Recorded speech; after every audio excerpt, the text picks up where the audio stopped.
PEP, Poise, Efficiency, Peace, a book of hows, not whys, for physical and mental efficiency, by Colonel William C. Hunter, author of Brass Tacks, Dollars and Cents, The Bill Books. Recording by J.A. Carter. Forward. Thought habit will become fixed on faith or fear, and the result to the man is good or bad accordingly. If your thought is fixed on faith, in the greater meaning you are invincible. If it is fixed on fear, or its elder child, worry, you stand helpless, weak, conquered, and miserable. If I can, by suggestion, logic, example, proof, reason, or humor, get your thought habit fixed on faith, and coach you to the understanding that will give you poise, efficiency, peace, then I will have done a thing well worth while. To that end, and with that purpose, I dedicate my services and this book to each of you who read it. William C. Hunter, June 10th, 1914. Publisher's Note: I believe in Colonel Hunter's book, PEP. For that matter, so does Mr. Britton, but I write this note because I made myself over by applying Colonel Hunter's rules for thinking and living to my daily life. In 1909, I was a sick man, suffering from nerves and food poisoning, auto-intoxication. I weighed less than 130 pounds, although 5 feet 9 inches tall. Every few weeks I would break down almost completely, and my physician would advise a long vacation, a trip to Europe or California or some other inexpensive little jaunt. Business and family cares prevented my being long away from the city, and I would pull through with tonics and willpower. One day a friend persuaded me to consult his food specialist. I did so. Under his advice I changed radically my diet. For 8 months I ate no red meat and no white bread. I drank nothing whatever but water. Of water I drank from 14 to 24 glasses every 24 hours. I made myself a member of the Don't Worry Club. I now weigh 155 pounds and am well in mind and body. I often work, if necessary, 12 or 14 hours at a stretch. I can eat and digest anything I please, but I do confine myself to about the diet Colonel Hunter recommends. I drink very little coffee or other stimulating beverages. I continue an exceedingly liberal use of water, but not with meals. Incidentally, I eat only about half as much as I used to, and I take no medicines. I'm not an author. Colonel Hunter is. Without my previous knowledge, he wrote PEP, which sets forth just the ideas of living and the manner of mind training in which I believe. So when he offered his manuscript to the Riley and Britton Company for publication, I was delighted. PEP will help you. If you are well, it will help you keep well and live long. If you are ill or worried, PEP will help you to get well and free you from fear thought. No medicines, no drugs, mind you.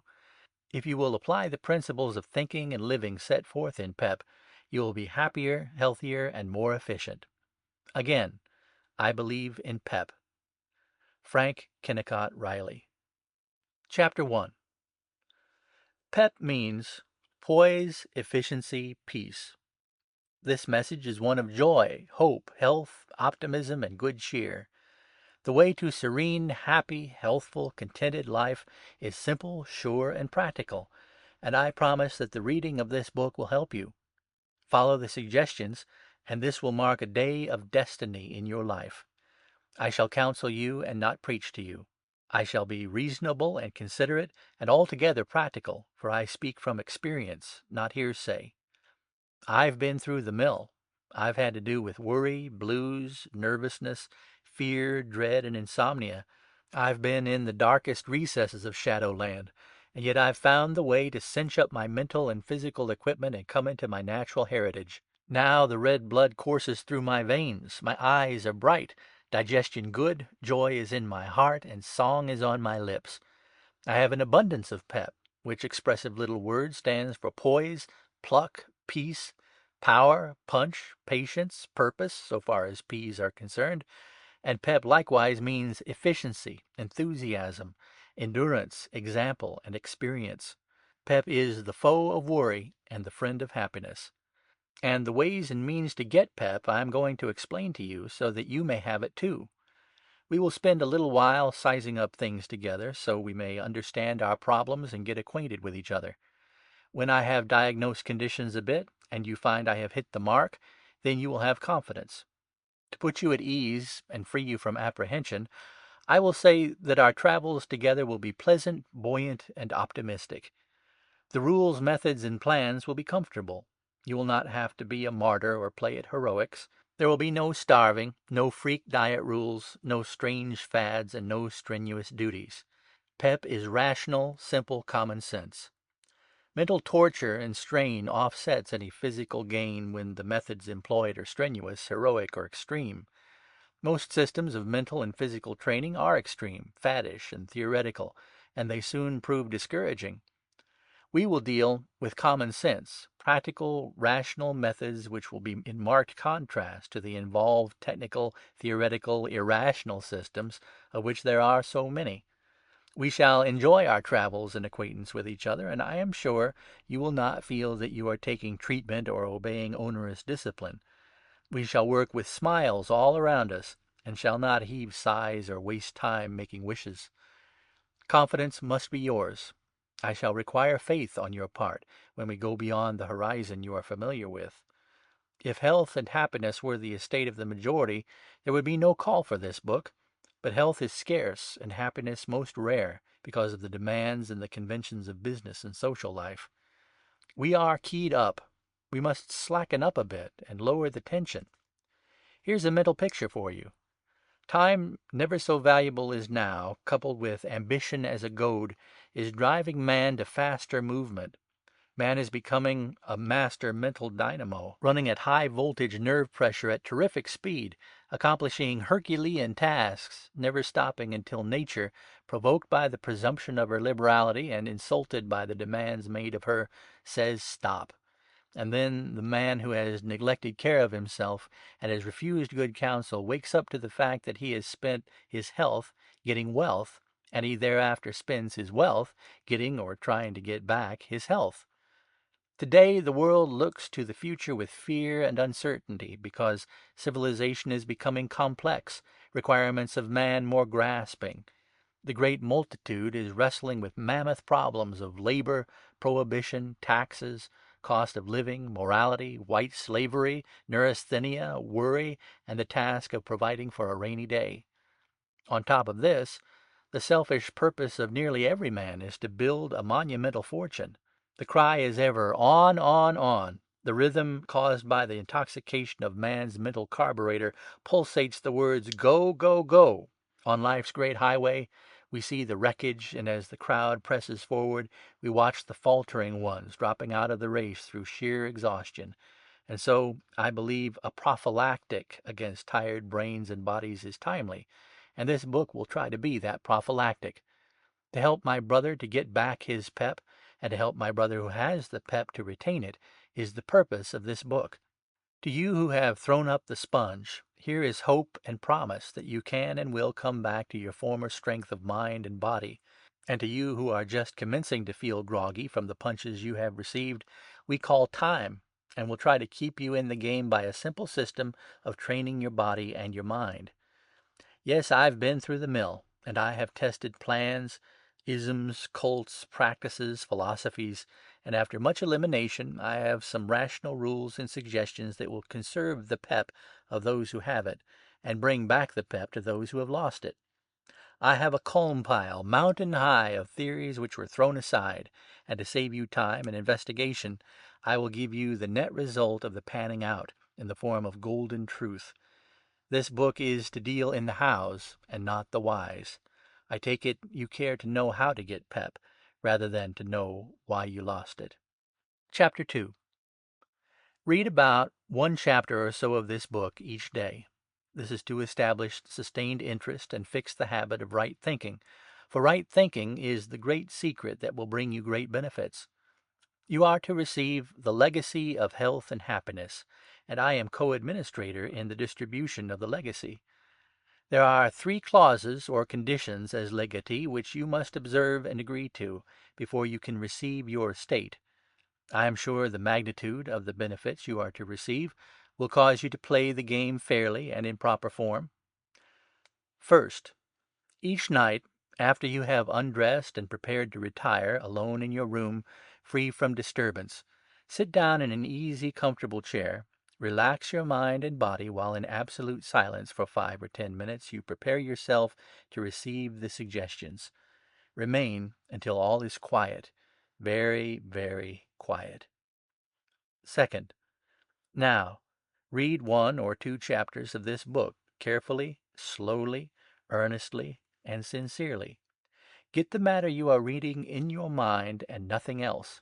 Fasten the suggestions and helpful thoughts on your brain as you lay your head on your pillow. Go to sleep with these thoughts burned in. Third, in the morning, finish your toilet, drink 2 or 3 glasses of warm, not hot water, then reread the chapter of the night before. After breakfast, go forth to your duties and problems of the day with faith that soon you are to have strength and willpower to brush aside the things which worry, fret, and distress you. In 1896, I wrote this motto: "Be pleasant every morning until 10 o'clock. The rest of the day will take care of itself." And it was this thought that set me thinking on the power of suggestion. This little motto of mine is on every book I write, and it has been copied in all parts of this great round world of ours. It is easy to remember, it is very helpful, and I want you to think it or say it to yourself every morning when you arise. I make this request very urgent, for the reward you will get from the practicing of the suggestion will be very great. Now then, you have the form in the manner of reading the chapters, and just as sure as you live you are going to gain each minute from now on if you play the game on the square. I ask you to have faith now. Later on you will need no urging. With this faith you must have patience. You will upset the purpose, destroy the opportunity to get benefits, if you read all this book in 2 or 3 sittings. Faith, sincerity, patience, these are the 3 things to keep in your mind until we get well along the road. Then confidence and clearness of vision will come to you as you rise in strength and progress. Until that time, follow me, for I know the trail, and you must accept my ways and have confidence in my plans until we get through the wilderness and strike the main road, where the path is clear and you can go it alone. In other words, do not dispute or correct the guide when you are in a strange country. Maybe you really can cut a better trail or find a shorter road later on when you are familiar with the country. But as long as you are a tenderfoot in new territory, trust to the guide and follow him on the trail which he says leads to health, happiness, and pep. You have tried your own trails. You have hoped, wished for, and sought pep, but you didn't get it. Your trails were wrong. They came back to the starting point. You are after strength, peace, poise. You want pep. You wish to be emancipated and freed from the blue devils and holdbacks. You will have your wish if you follow with faith, sincerity, and patience. I know you may have tried to get courage and strength out of a pill box or medicine bottle. You may have taken drugs, dope, tonics, culture courses, and tried systems.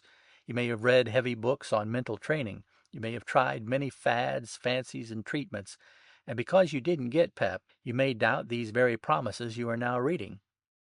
The man who wrote, "If at first you don't succeed, try again," might have strengthened the suggestion by adding, "But don't try the same plan. Other plans have failed. Try pep."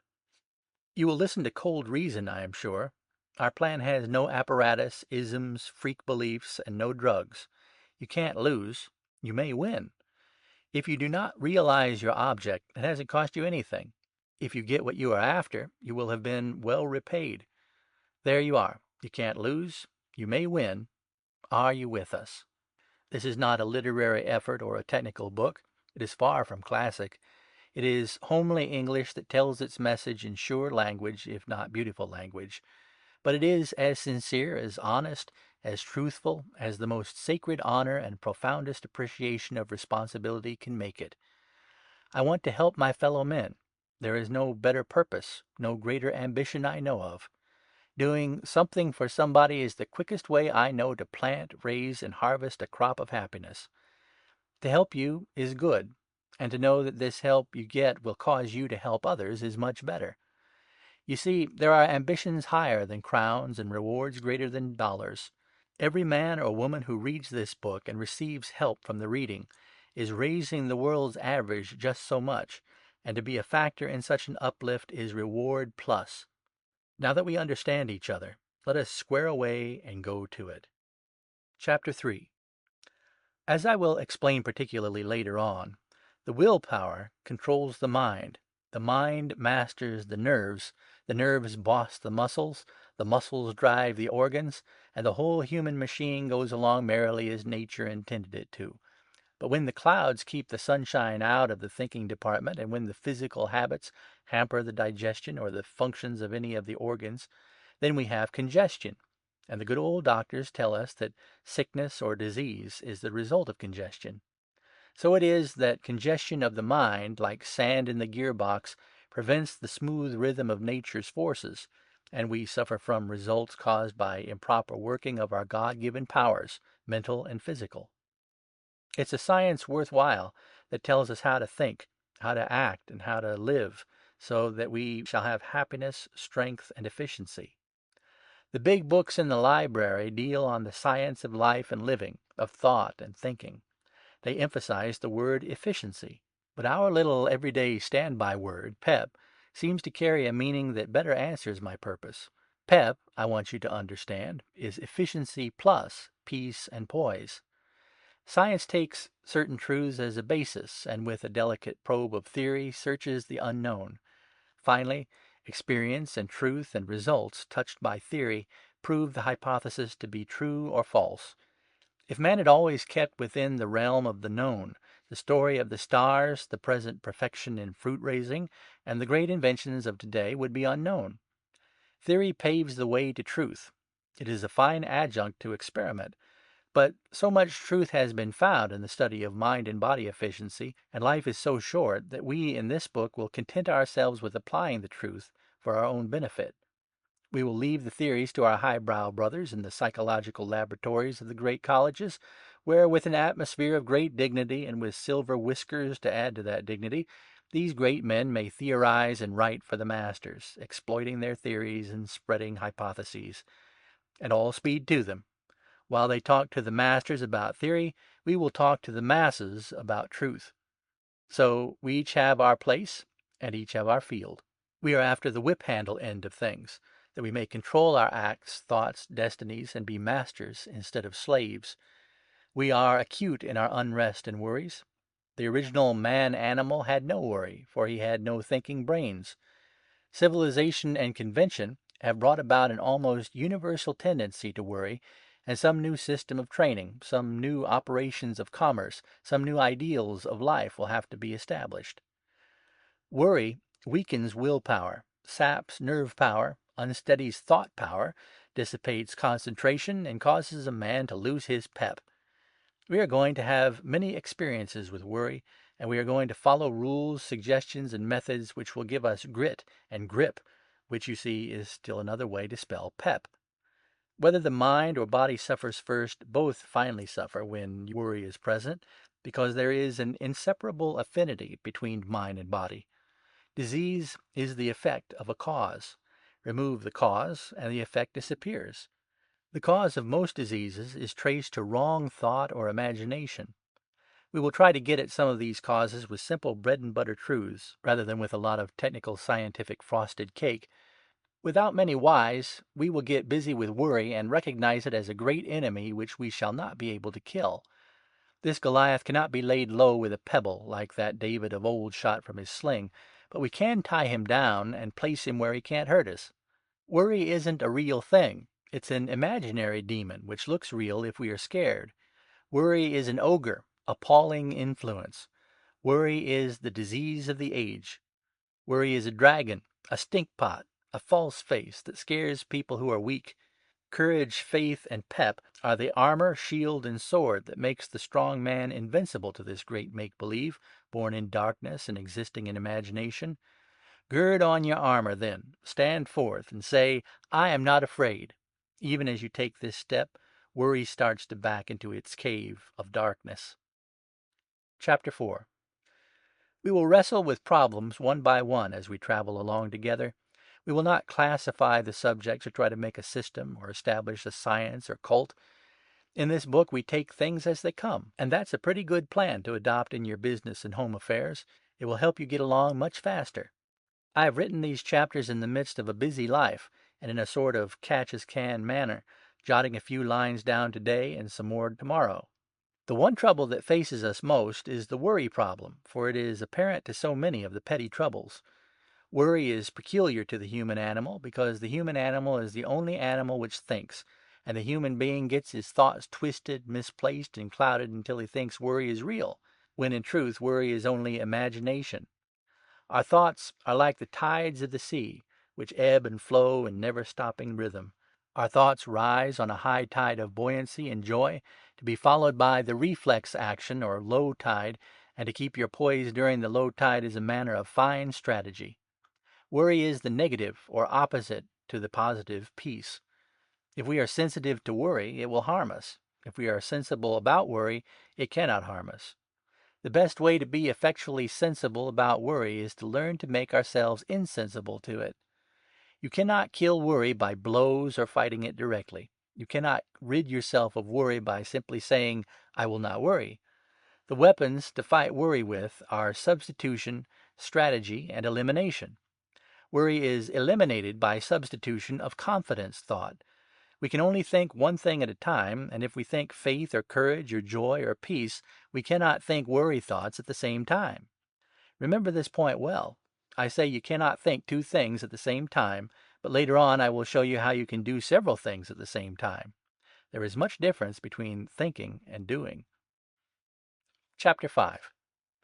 In their extremity, many persons who are unsuccessful in establishing better thought by willpower resort to drugs, little realizing what harm they are doing themselves.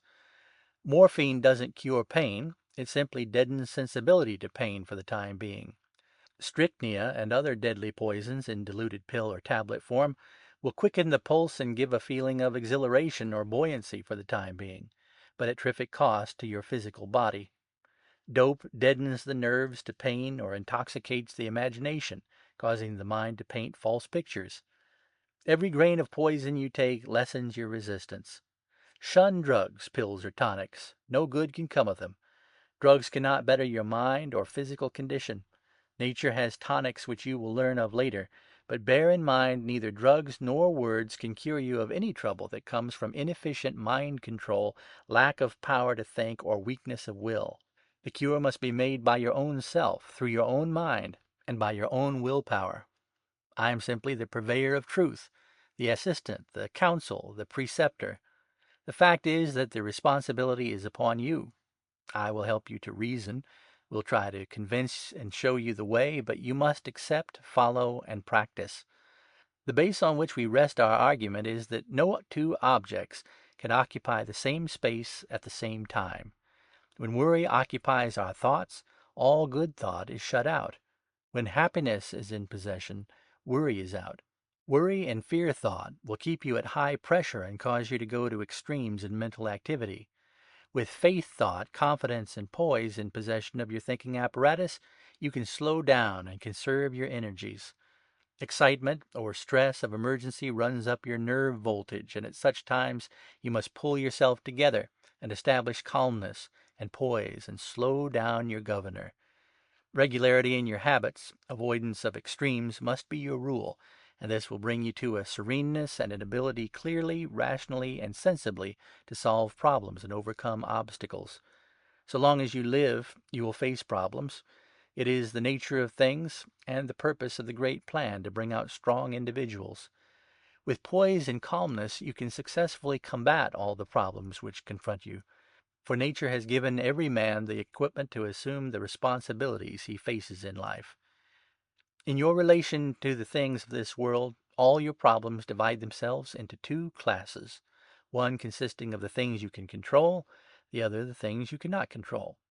Obviously, it is footless to worry over the things you cannot control, and time so spent is worse than wasted.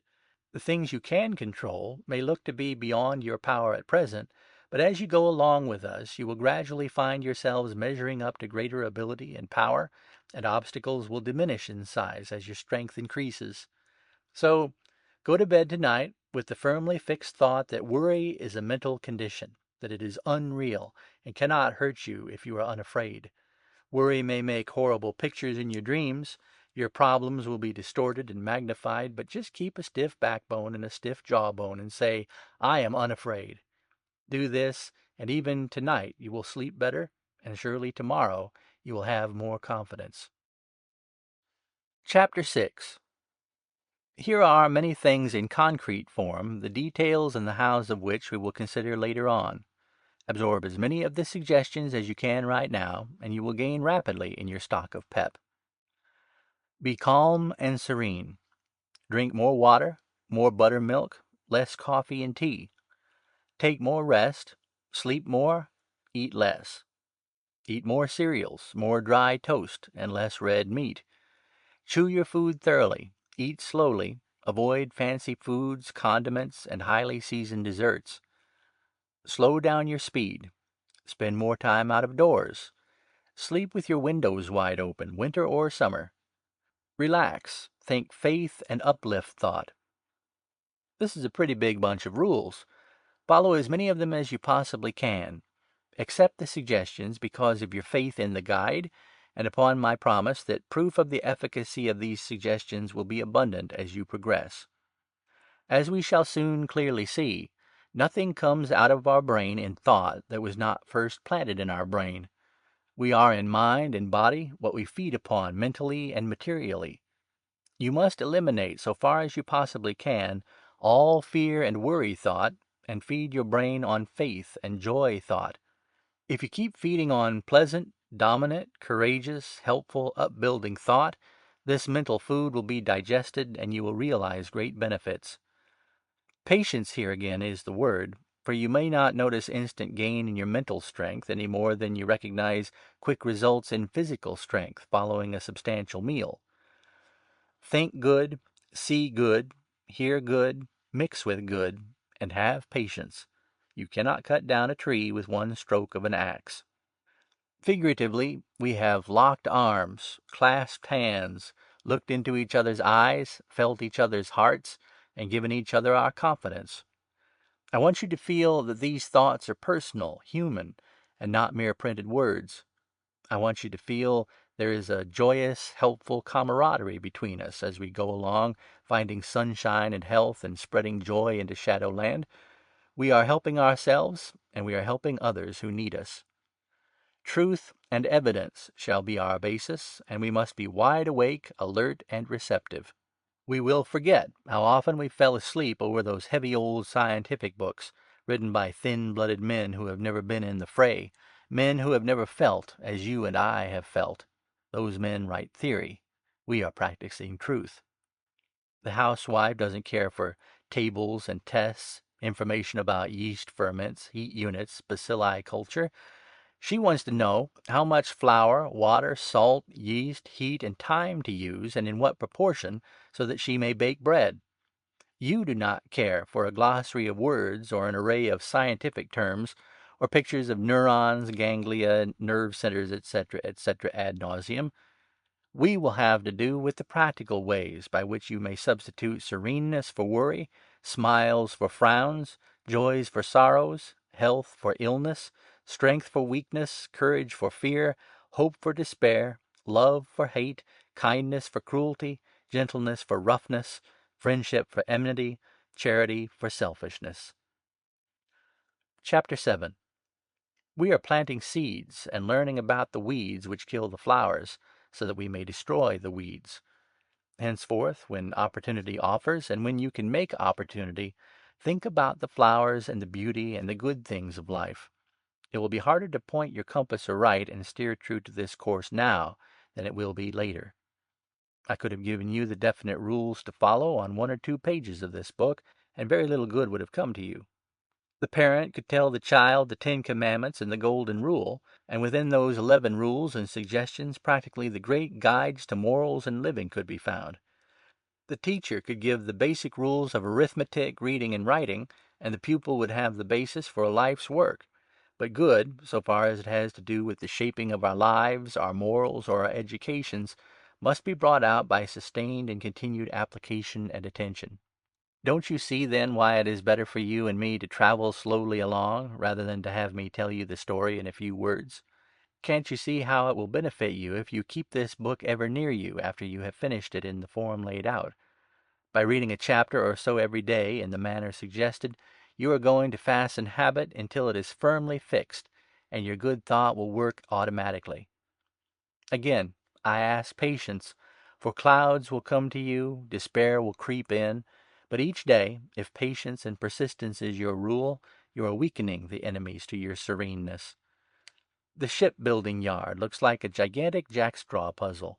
We cannot appreciate how order is to come out of such chaos. Lots of time and patience have been expended in preparing the plates, bars, bolts, and rods. Some day the mastermind who laid out these plans will issue the orders, and these thousands of pieces will be carried to the stocks, each finding its place, and a great ship will appear. There was a lot of preparation, a lot of patience necessary. So, with your task, patience and sincerity in the study of the parts, plans, and conditions are necessary, and when assembly time comes, you will surely realize great benefits. Chapter 8. The food you have been receiving is easily digestible. I have tried to be serious and hold your interest, and if you have followed closely, I am sure that as you have been reading these lines, worry and unrest were absent. We are getting acquainted and understanding each other. You are taking the easier steps in preparatory work now, and each day there will be new pleasures, new hopes, and new strength for you. I am sure the sunshine is breaking through the clouds. You are getting strength, and I now pull aside the curtain a bit and let you take a peep at the enemy and point out the problems we are to tackle. We shall not rush on the enemy like a cavalry charge, but we will pick them off one by one with strategy, punch, and strength. We will wallop them with substitution until the enemy's campground is overgrown with flowers where the weeds were thick, and the fort of the enemy, where with flying colors and seeming impregnable security the enemy held forth, shall be turned into a cemetery of the vanquished horde. Behold then, before our fight, camping yonder under the ever alert general, worry, the enemy. Blues, nervousness, melancholy, nervous prostration, short breath, forgetfulness, sensitiveness, nightmare, blurred eyesight, lost confidence, uncertainty, fear, neuritis, hysteria, rapid pulse, dizziness, lonesomeness, nervous dyspepsia, indigestion, listlessness, dread, neurasthenia, despondency, hardened arteries, trembling, crying spells, lost ambition, loss of weight, timidity, and others. I've not mentioned many physical diseases that are aggravated by worry and nerve weakness. Practically every ill the body suffers, if not directly caused by worry, is certainly aggravated by worry or lack of mind control. The one thing to relieve the conditions caused by worry is to substitute right thinking and establish the ability to keep up right thought. You must get in helpful thoughts and shut out hurtful thoughts. Helpful thoughts bring strength. Hurtful thoughts cause weakness and hypochondria, and this condition is the forerunner to the ogres we have just been looking at. Set your energy to work on making and keeping the resolve that you are going to put your willpower in command of your nerves, which are the telegraph lines of the body. From now on, you must recognize that mind is to master your body, and that your willpower is to direct the mind. Your resolve will make you stronger in your purpose, and each day you will find your vision clearer and your power to concentrate your thoughts easier. Think courage. Repeat the words, "Nothing can harm me as long as I am unafraid." It has taken years, perhaps, of steady pull at your nerves to bring you into a state of weakened power mentally and physically. If you have lost your confidence, combativeness, and pep, it has been a slow process, and you cannot expect by mere resolve to reinstate your former strength and normal condition on the instant. You will require patience, and lots of it, but you can well afford to be patient, for you are now on the upward turn and gaining in strength every day. Your patience will yield you wonderful dividends. Of course, if you have been taking drugs, dope, tonics, or bracers, you will quit them instantly. They are only temporary boosters, and the reflex after the drug effect always leaves you worse than ever. Drugs and dope push you downward. Faith and hope lift you upward. There are 24 hours in a day, and 1440 minutes. If you can master yourself by right thinking for 5 minutes today, Tomorrow you can be master for 6 or 7 minutes, and each day you can increase the length of the period of your mastery. There never would be any photographs unless there were shadows and lights. We need reverses in our lives to make us appreciate our blessings. In times of prosperity, we have a large circle of individuals who pose as friends and are extravagant with their offers of friendship, until when necessity, through reverses, causes us to try to cash in this friendship, we find the friends scattered like a bunch of sheep with a hungry coyote in their midst.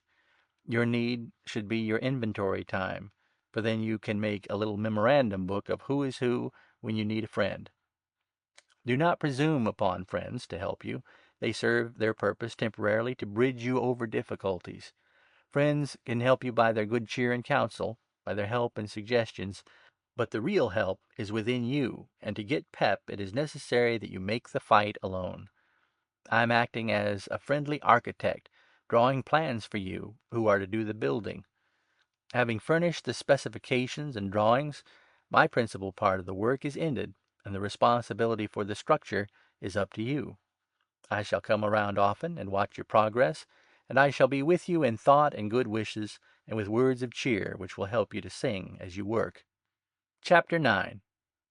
You must overcome obstacles singly, and not look upon them en masse, as you will be discouraged if you do.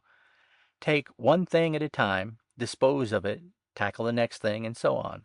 Success comes slowly. It creeps. Your hunger for success makes you wish that progress would come jumping along like a kangaroo. From my ranch house in Frozen Dog, Idaho, I see the frowning range of the Seven Devils Mountains. It looks as though it would be impossible to get over that range, but I have been over it. I hit the trail, walked step by step around bends, over rocks, resting once in a while to refresh myself and replenish my energy. As I looked back from the resting place, the very ground over which I had passed looked as forbidding as the hills ahead of me. But the fact that I had gone so far gave me confidence that I could go further. And I did.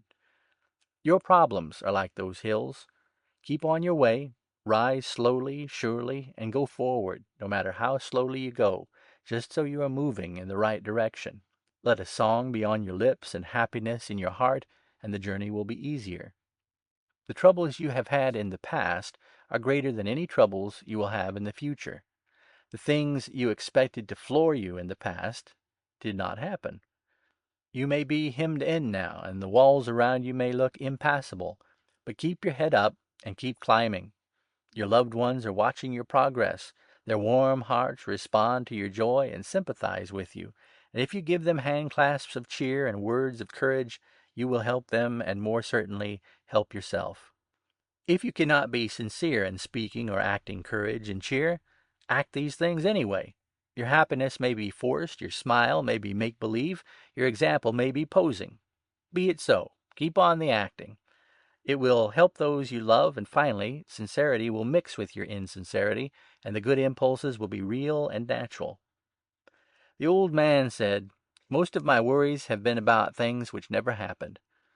Your worries are mostly about anticipated horrors or conditions you expect to find in the future. But your anticipation will not be realized. Those troubles will not occur. You always came out right in the past, some way, somehow. You managed to get through and came out on top. Patrick Henry said, "I know of no way to judge the future but by the past." Just apply that rule in your own case. Faith is your rose. Worry is the thistle. Both are fighting for room. Worry wishes to kill faith. Faith struggles so hard to live. Water the faith rose. Care for it. Keep the thistle down. With faith established, peace, joy, and cheer will come to you. Stand by the rose of faith. Watch out for it. Keep the thistle down, and watch out for new thistle seeds. They grow quickly. Chapter 10. The printer must know about type, paper, and ink.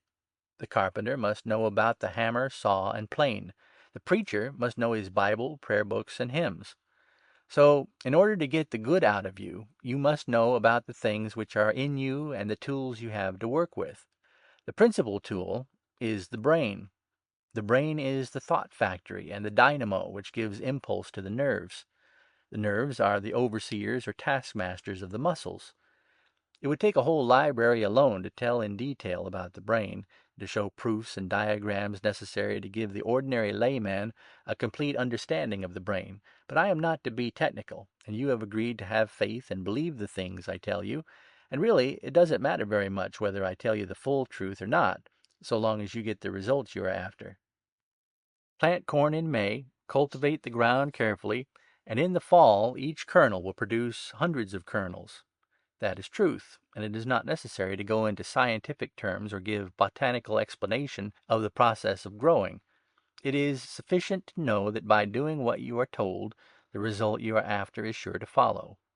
In other words, when I tell you about planting the corn and cultivating the ground, and promise that you will reap a crop, I am talking from experience, and promising you the results because I know that the formula and the suggestion given you will produce definite results. If you are too insistent, you can go to the library or consult the best doctor or the best scholar you know, and find that the things I say are true. I haven't time to take side roads or quote authorities, so just dismiss your doubt and bear patiently as we go along. Have confidence in this book until you have finished it, and see how the thing comes out. The brain is the thought factory, or better still, it is the business office of the body. The brain is likewise a battery, a key, a carburetor, an engine, a dynamo, a chart room. The nerves running out of the business office are the telegraph wires carrying the vital spark from the business office. Some of these nerves work automatically, and some of them get busy only when we order them to work. Part of the brain controls the nerves which work the heart, the digestion, the circulation, and the breathing. These nerves work right along without wasting any nerve energy, and without requiring any mental effort. You cannot stop the working of the heart or the digestion by any mental effort. You can suspend certain automatic nerve action temporarily, such as stopping the eye-winking muscles or the breathing muscles. You cannot, by any mental effort, refrain from seeing things when your eyes are open. You cannot stop feeling, smelling, tasting, or hearing by mental effort. A continuation of the brain runs down the hollow of the backbone and is known as the spinal cord. It is a sort of assistant brain, or magneto. It relieves the main office of much of the most important work and takes care of a great deal of the common work. For instance, when you desire to walk, the brain sets certain muscles to work through the nerves. The impetus is given, and the start is made by definite action of the brain. After you have made the start, the brain switches the job to the spinal cord, and the spinal cord keeps the walking muscles working until you wish to stop. So then, in the operation of walking, the brain is used at the start and at the finish. The spinal cord takes care of the nerve action necessary between the time of starting and the time of stopping. This is a wonderful provision of nature, for it saves the using of the brain force for the common work of the body. I can illustrate this very nicely by comparing your brain and spinal cord to the dry cell battery and the magneto in an automobile, and comparing you, the human machine, with the automobile. You start an automobile with a dry cell battery, and when the engine is running smoothly, you switch the current to the magneto. The magneto furnishes the spark without loss and keeps the engine running without using up any of the original dry cell current. If your automobile ran all the while on the battery would soon lose its voltage and finally peter out altogether. So with the human machine. If you had to think and use your brain for every step you took, for every breath or every movement, you would soon wear out your brain. It is because many of you use the brain for much unimportant work that there is so much nerve exhaustion. Chapter 11. There are many things the spinal cord, or magneto, is used for without having to call on the brain, or dry cell battery. For instance, when you close your eye, cough, sneeze, vomit, or jump away from heat or pain, or hits, or shocks, or noise. The more you use the dry cell battery, the sooner you exhaust its voltage. You must recharge the battery with sleep, rest, and by the elimination of conscious effort upon everything you do. Just as the nerve action goes on without stopping in the matter of controlling heartbeats, so a certain something goes on without stopping in the matter of controlling thought. From your first moment of consciousness, your brain has been in constant activity in generating thought, or causing mental pictures or ideas to follow one another continuously without a moment's stopping. Even when you're asleep, the thought action runs along just the same, although the remembrance or the impression of the thought may have vanished. So, as it is impossible to stop thought, we must consider the scientific way of directing that thought. The brain, on the one hand, is a generator of thought, and on the other, it is an organ of thought. And if we keep in mind the brain as an organ of thought, just as the stomach is the organ of digestion, we shall be able to find many practical ways to use the organ as subservient to our will. You can make your brain, as an organ, cause you to walk, talk, see, hear, eat, smell, feel, all at the same time. But you cannot make your brain think two things at once, any more than you can speak two words at once. I want to repeat, you can do many things at once, but you can think but one thing at a time. When your mind is occupied with fear thoughts, you cannot think faith thoughts. One or the other must dominate. While you have been reading this chapter, you have not worried because your mind was not on yourself, but upon what I hope has been helpful, inspiring, uplifting, and interesting thought. Your brain will do wonderful things for you if you look upon it as an organ or servant of your thought. It will respond to your willpower, and your willpower must be directed toward cultivating a natural habitual ability to keep peace thought in the chair as much as possible. I must repeat this suggestion and emphasize again the importance of it. You are after poise, efficiency, and peace. Note that the first letter of each of these words spells pep. And the way to get this good is the substitution of the good thought and the elimination of the fear thought. The world is to you just as you are to the world. Think good, act good, be good, and crowd out the bad. The more you feed your brain on good, the surer you are to get good thoughts out of it. Chapter 12. We don't know what life is. The secret has not been told. We don't know just what the soul is or its relation to the brain, but we know there are many ties of relationship between life and soul and mind. We do not know what space is or just what the stars are, nor can we tell just how plants grow. But we know many truths about space and stars and plants. We haven't the full knowledge of electricity yet, but the knowledge we have of electricity is mighty useful to us. Every day we are learning new truths and applying them to our benefit. When the first telegraph message was sent, it was a world marvel that Morse could send intelligence over a wire. He sent a single message.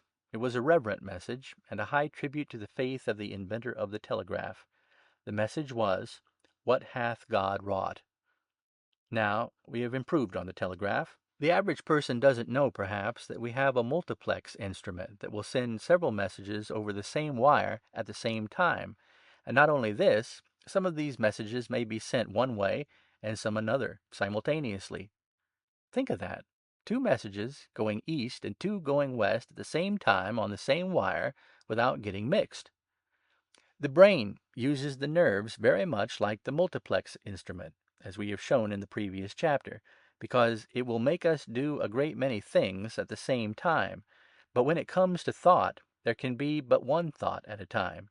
To be strong mentally and to have good thoughts, you must be active mentally and train your thoughts on strength, courage. If you slow down or let your mind wander in side paths or on trivial things, it will get you back to worry and fear and dread and self-condemnation. Your mind is like a young colt. It rebels at first at any semblance of training. But later on, if you keep the reins well in your hand, you can guide the mind into the habit of right thinking. Mind is the master, and it controls your body, and you will feel happy or you will have worry in proportion as the mind is working through right or wrong impulse. Mind is master. It can and will drive away blues, worry, and the attendant ailments which come from fear thought and mind lethargy and mind abuse. Mind is master, and it can and will drive away ills and despair which come from wrong thinking and wrong physical acts. What profitable study is this which shows us how to throw sunshine into shadowland, to brighten and cheer and attain courage and hope? You are going to be happy, this I promise you. You're going to get rid of worry and to learn that you can master yourself. You're going to be constant in your determination to put good things in your brain to supplant the bad thought that is trying to fasten itself upon you. These things you are going to do, and I hope you are doing some of them now. When you get blue, switch the current of your thought to faith thought. Go to a cheerful friend, talk of blessings instead of hard luck, make your mind travel in another path. Fear no evil. Worry is not real. Nothing can harm you but bad thoughts, so don't let the bad thoughts in. Every time you make this resolve, every time you read this suggestion which I am repeating so often, will you get added help and strength. Chapter 13. We are built up in mind and body from the nourishing mental and physical food we take in. The stomach does not make food, but digests food. The heart does not make blood, but it pumps blood around our bodies. The eyes do not make pictures. They merely photograph or reflect lights and shadows coming into the eye, and impress these things upon the nerves, which carry impressions to the brain. The brain does not make thought, but it digests and analyzes impressions and coordinates ideas. The brain is the storage battery, the digester, the telegraph key, the record keeper, the filing cabinet, the index of thoughts, ideas, impressions, and sensibilities. In the infant, the brain is a clean white page, and everything that will ever come out of that child's brain must first come into it and make the impression. From childhood, impressions, ideas, and intelligences are constantly arriving, and they are permanently established in the brain, where, in company with other thoughts, they germinate or hatch out new ideas. That is, we think the ideas are new, but the ideas have come into our mind in one form, and like chemical change which makes an apparently new substance, so thoughts changed in the mental laboratory make apparently new ideas. You cannot shoot a gun until you load it. What you put in the gun is a few grains of black powder and a fulminating cap. When you press the trigger, you hear a noise, see fire and smoke, and perhaps can feel the heat. What comes out of the gun has no semblance to what went in it, but that which came out was simply a changed form of that which went in. The thing we consider a new idea is merely a changed shape of a former idea which we put into the brain, and coming out now into our intelligence and understanding in a new form.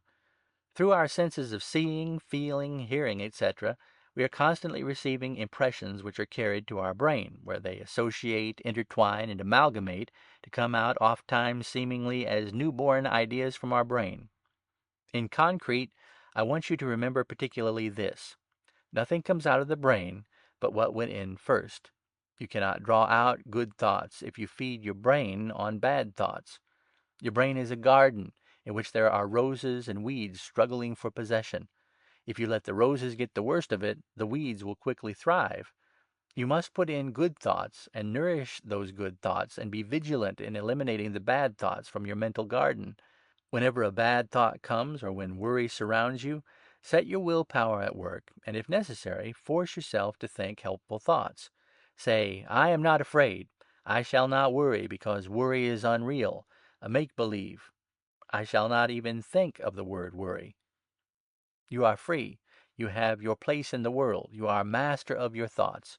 Your will serve you. You must fear no evil. The weeds will die if you keep all your attention on nourishing the flowers.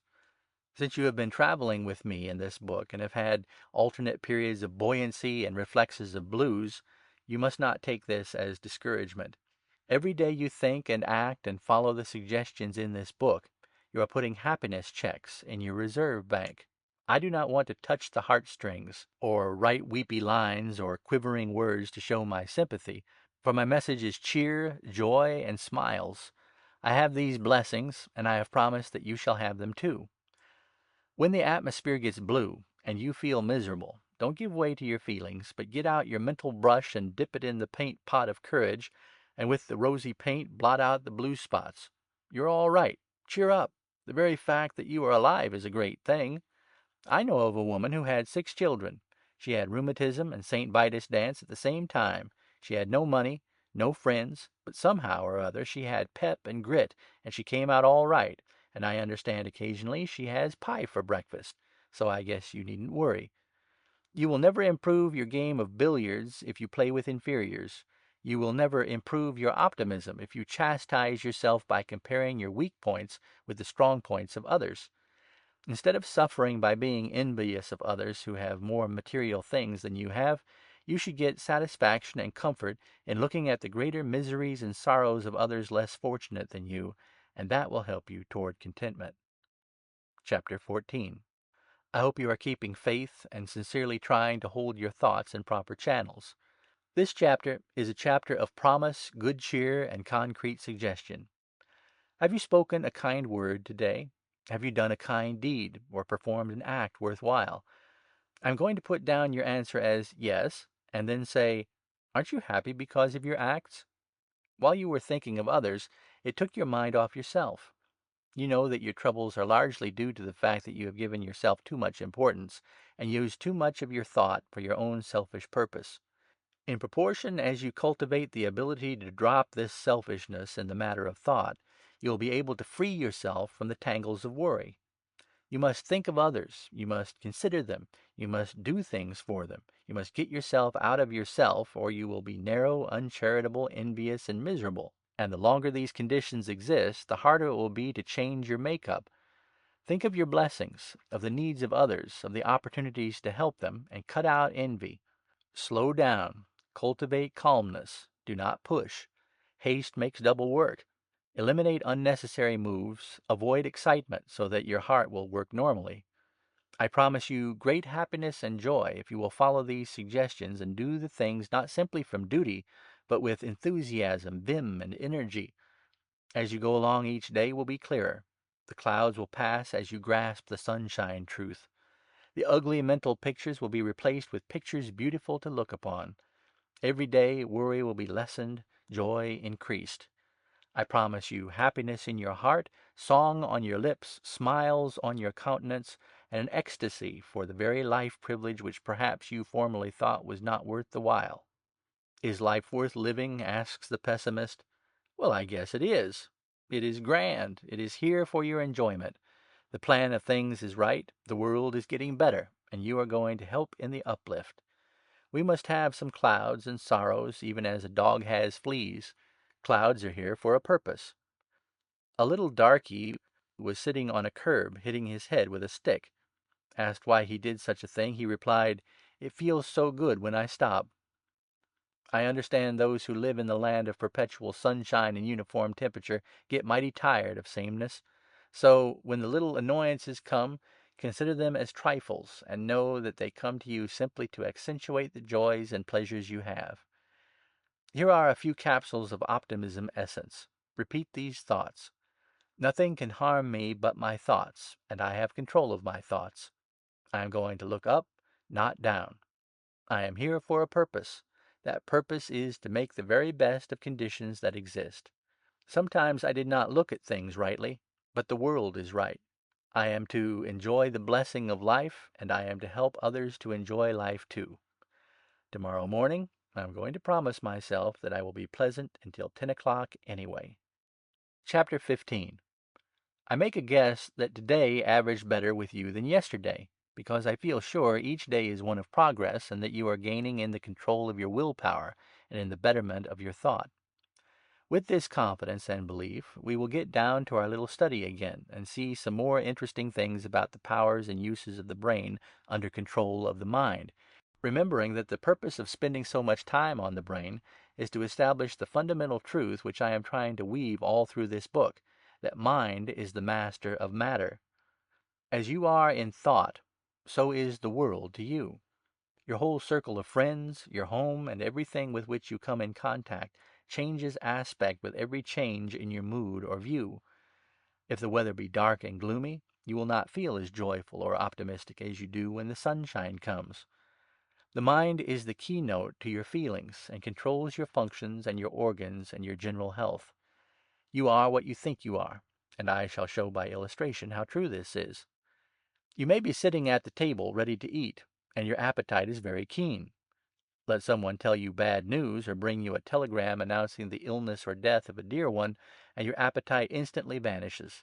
Let someone tell a disgusting story or speak of disagreeable things, and your appetite flies away. You have often noticed how you turn away from your meal if someone near you clears his throat, or coughs, or blows his nose, or makes queer noises in eating. I do not like to speak of these things, but they illustrate so clearly how positively the nerves are under control of the mind, and will affect your senses, your appetite, and your enjoyment. Mind is the master, and you know it. The question, therefore, before you is how to cultivate the mind so that it will measure up to its proper function in dominating worry, troubles, or ailments which bother you. There are some very helpful lessons or truths ahead for you, some of them pleasant, and some of them bitter pills for you to swallow. Do not be impatient. Impatience is one of the things which made you worry. We are going along comfortably, slowly, and surely, to make you patient. When you are impatient, you see things in a false light. You magnify trifles, you dignify non-essentials, and you befog the beauty around you. You remember as a child or youngster what horrible nightmares, bad dreams, and sleepless nights you passed, following evenings spent in telling ghost stories, relating murder or robber tales. You recall how the rustle of the branches against your house, or the whistling wind or creaking hinge, suggested burglars, spooks, or other terrors to you. Your mind was feeding on fear thought instead of faith thought. You remember in the morning, when the sun shone brightly and you went into the open air, how differently things looked, and how much better you felt, for the horrible nightmare had passed away. There is an old illustration which shows how fear thought affects the mind and body. It is this: have a few friends, by agreement, posted that they will all tell a certain one on a certain day he is looking bad. We will call the subject George. George goes out in the morning in perfect health and in high spirits. He meets A, who says, "How pale you look, George." Then comes B, who says, "Are you ill?"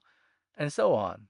The other actors in the play follow one after another, each one telling George he does not look well or asking him if he's ill. By the time 5 or 6 have made the suggestion of illness, George is really sick. As a matter of fact, he is sick because he thinks he is. And he thinks he is because the sick thought has been suggested to him so much that he believes it. A certain attorney purchased a new hat. One of his friends telephoned to other friends that whenever they met the attorney they should ridicule his hat. The lawyer started down the street with his head up, with consciousness and comfortableness and the feeling that he was strictly in style and had a becoming hat, until he met a friend, A, who said, "Where in the world did you get that hat?" Later on came B, who said, "What's the matter? Have you traded hats with someone?" In turn came C, who said, "You've certainly chosen an ill-looking hat." And so one after another spoke to the attorney about his hat, until he went back to his office, threw his hat in the wastebasket, never to wear it again. As a matter of fact, the hat cost $5. It was a good hat and was becoming, but the constant suggestion of friends so worked on the mind of the lawyer that he was convinced his hat was attracting attention and did not look right. The foregoing illustration is not made to order. It is an actual occurrence which came within my observation. By brooding or thinking fear thoughts, you can work yourself into a bad state and really feel that ailments and ills are real, tangible things so far as you are concerned. Mind is the master, and your insurance against pullbacks is to see to it that the mind does master. If constant suggestion for evil makes you think evil, so constant suggestion for good makes you think good. Did you do a kind act today? Have you driven another peg in your ability to make your mind do what your will wants it to?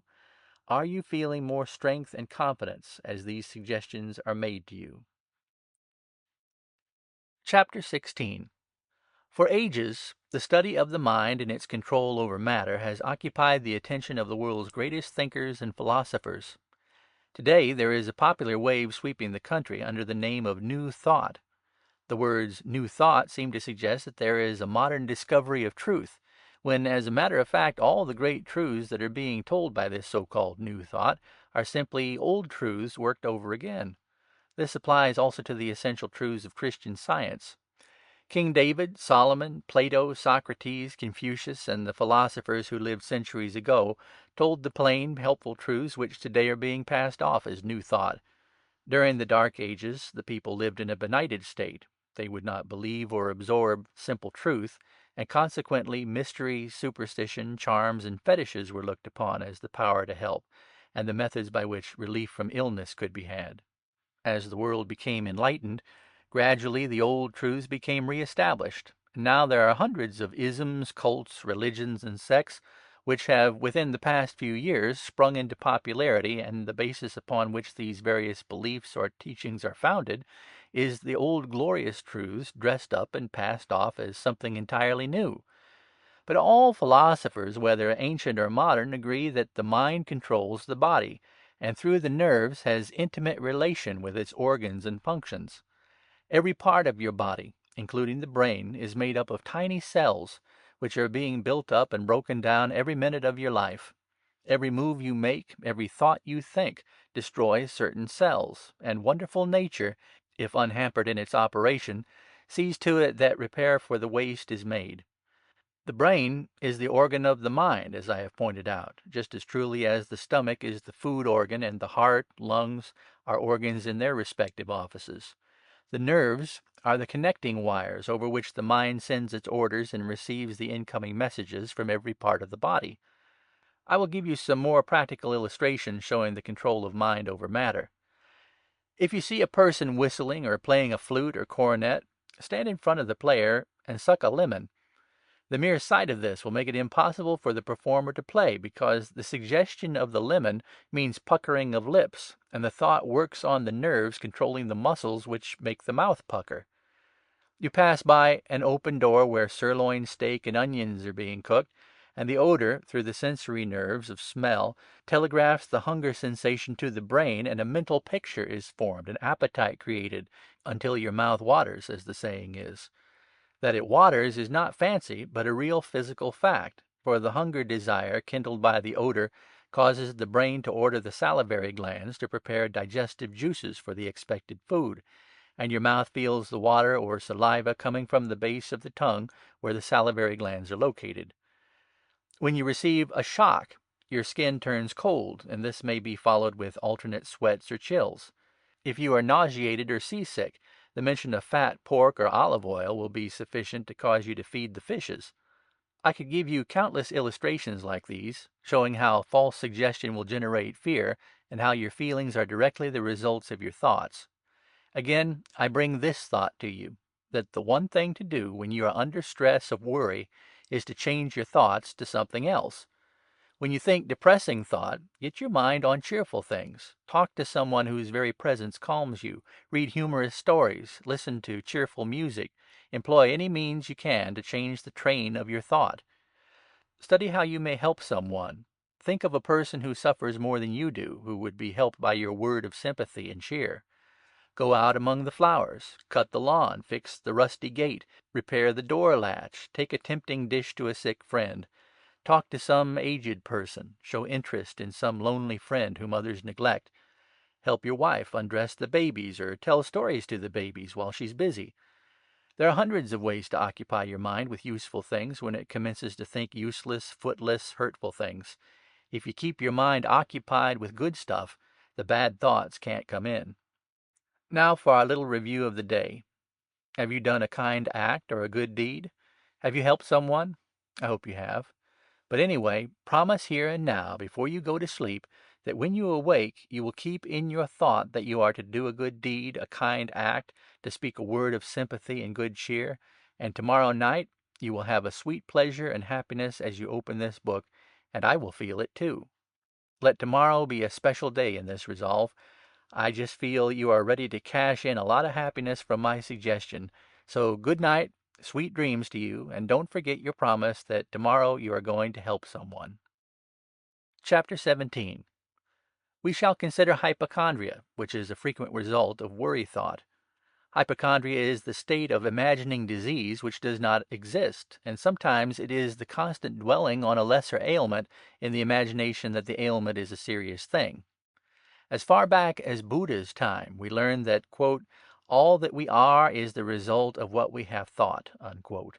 That is the same truth in another form which appears in the Bible.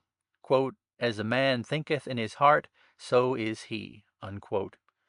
The poor hypochondriac imagines he has disease. He feeds on that thought, and the thought thrives until the sufferer is miserable and a slave to drugs and medicines.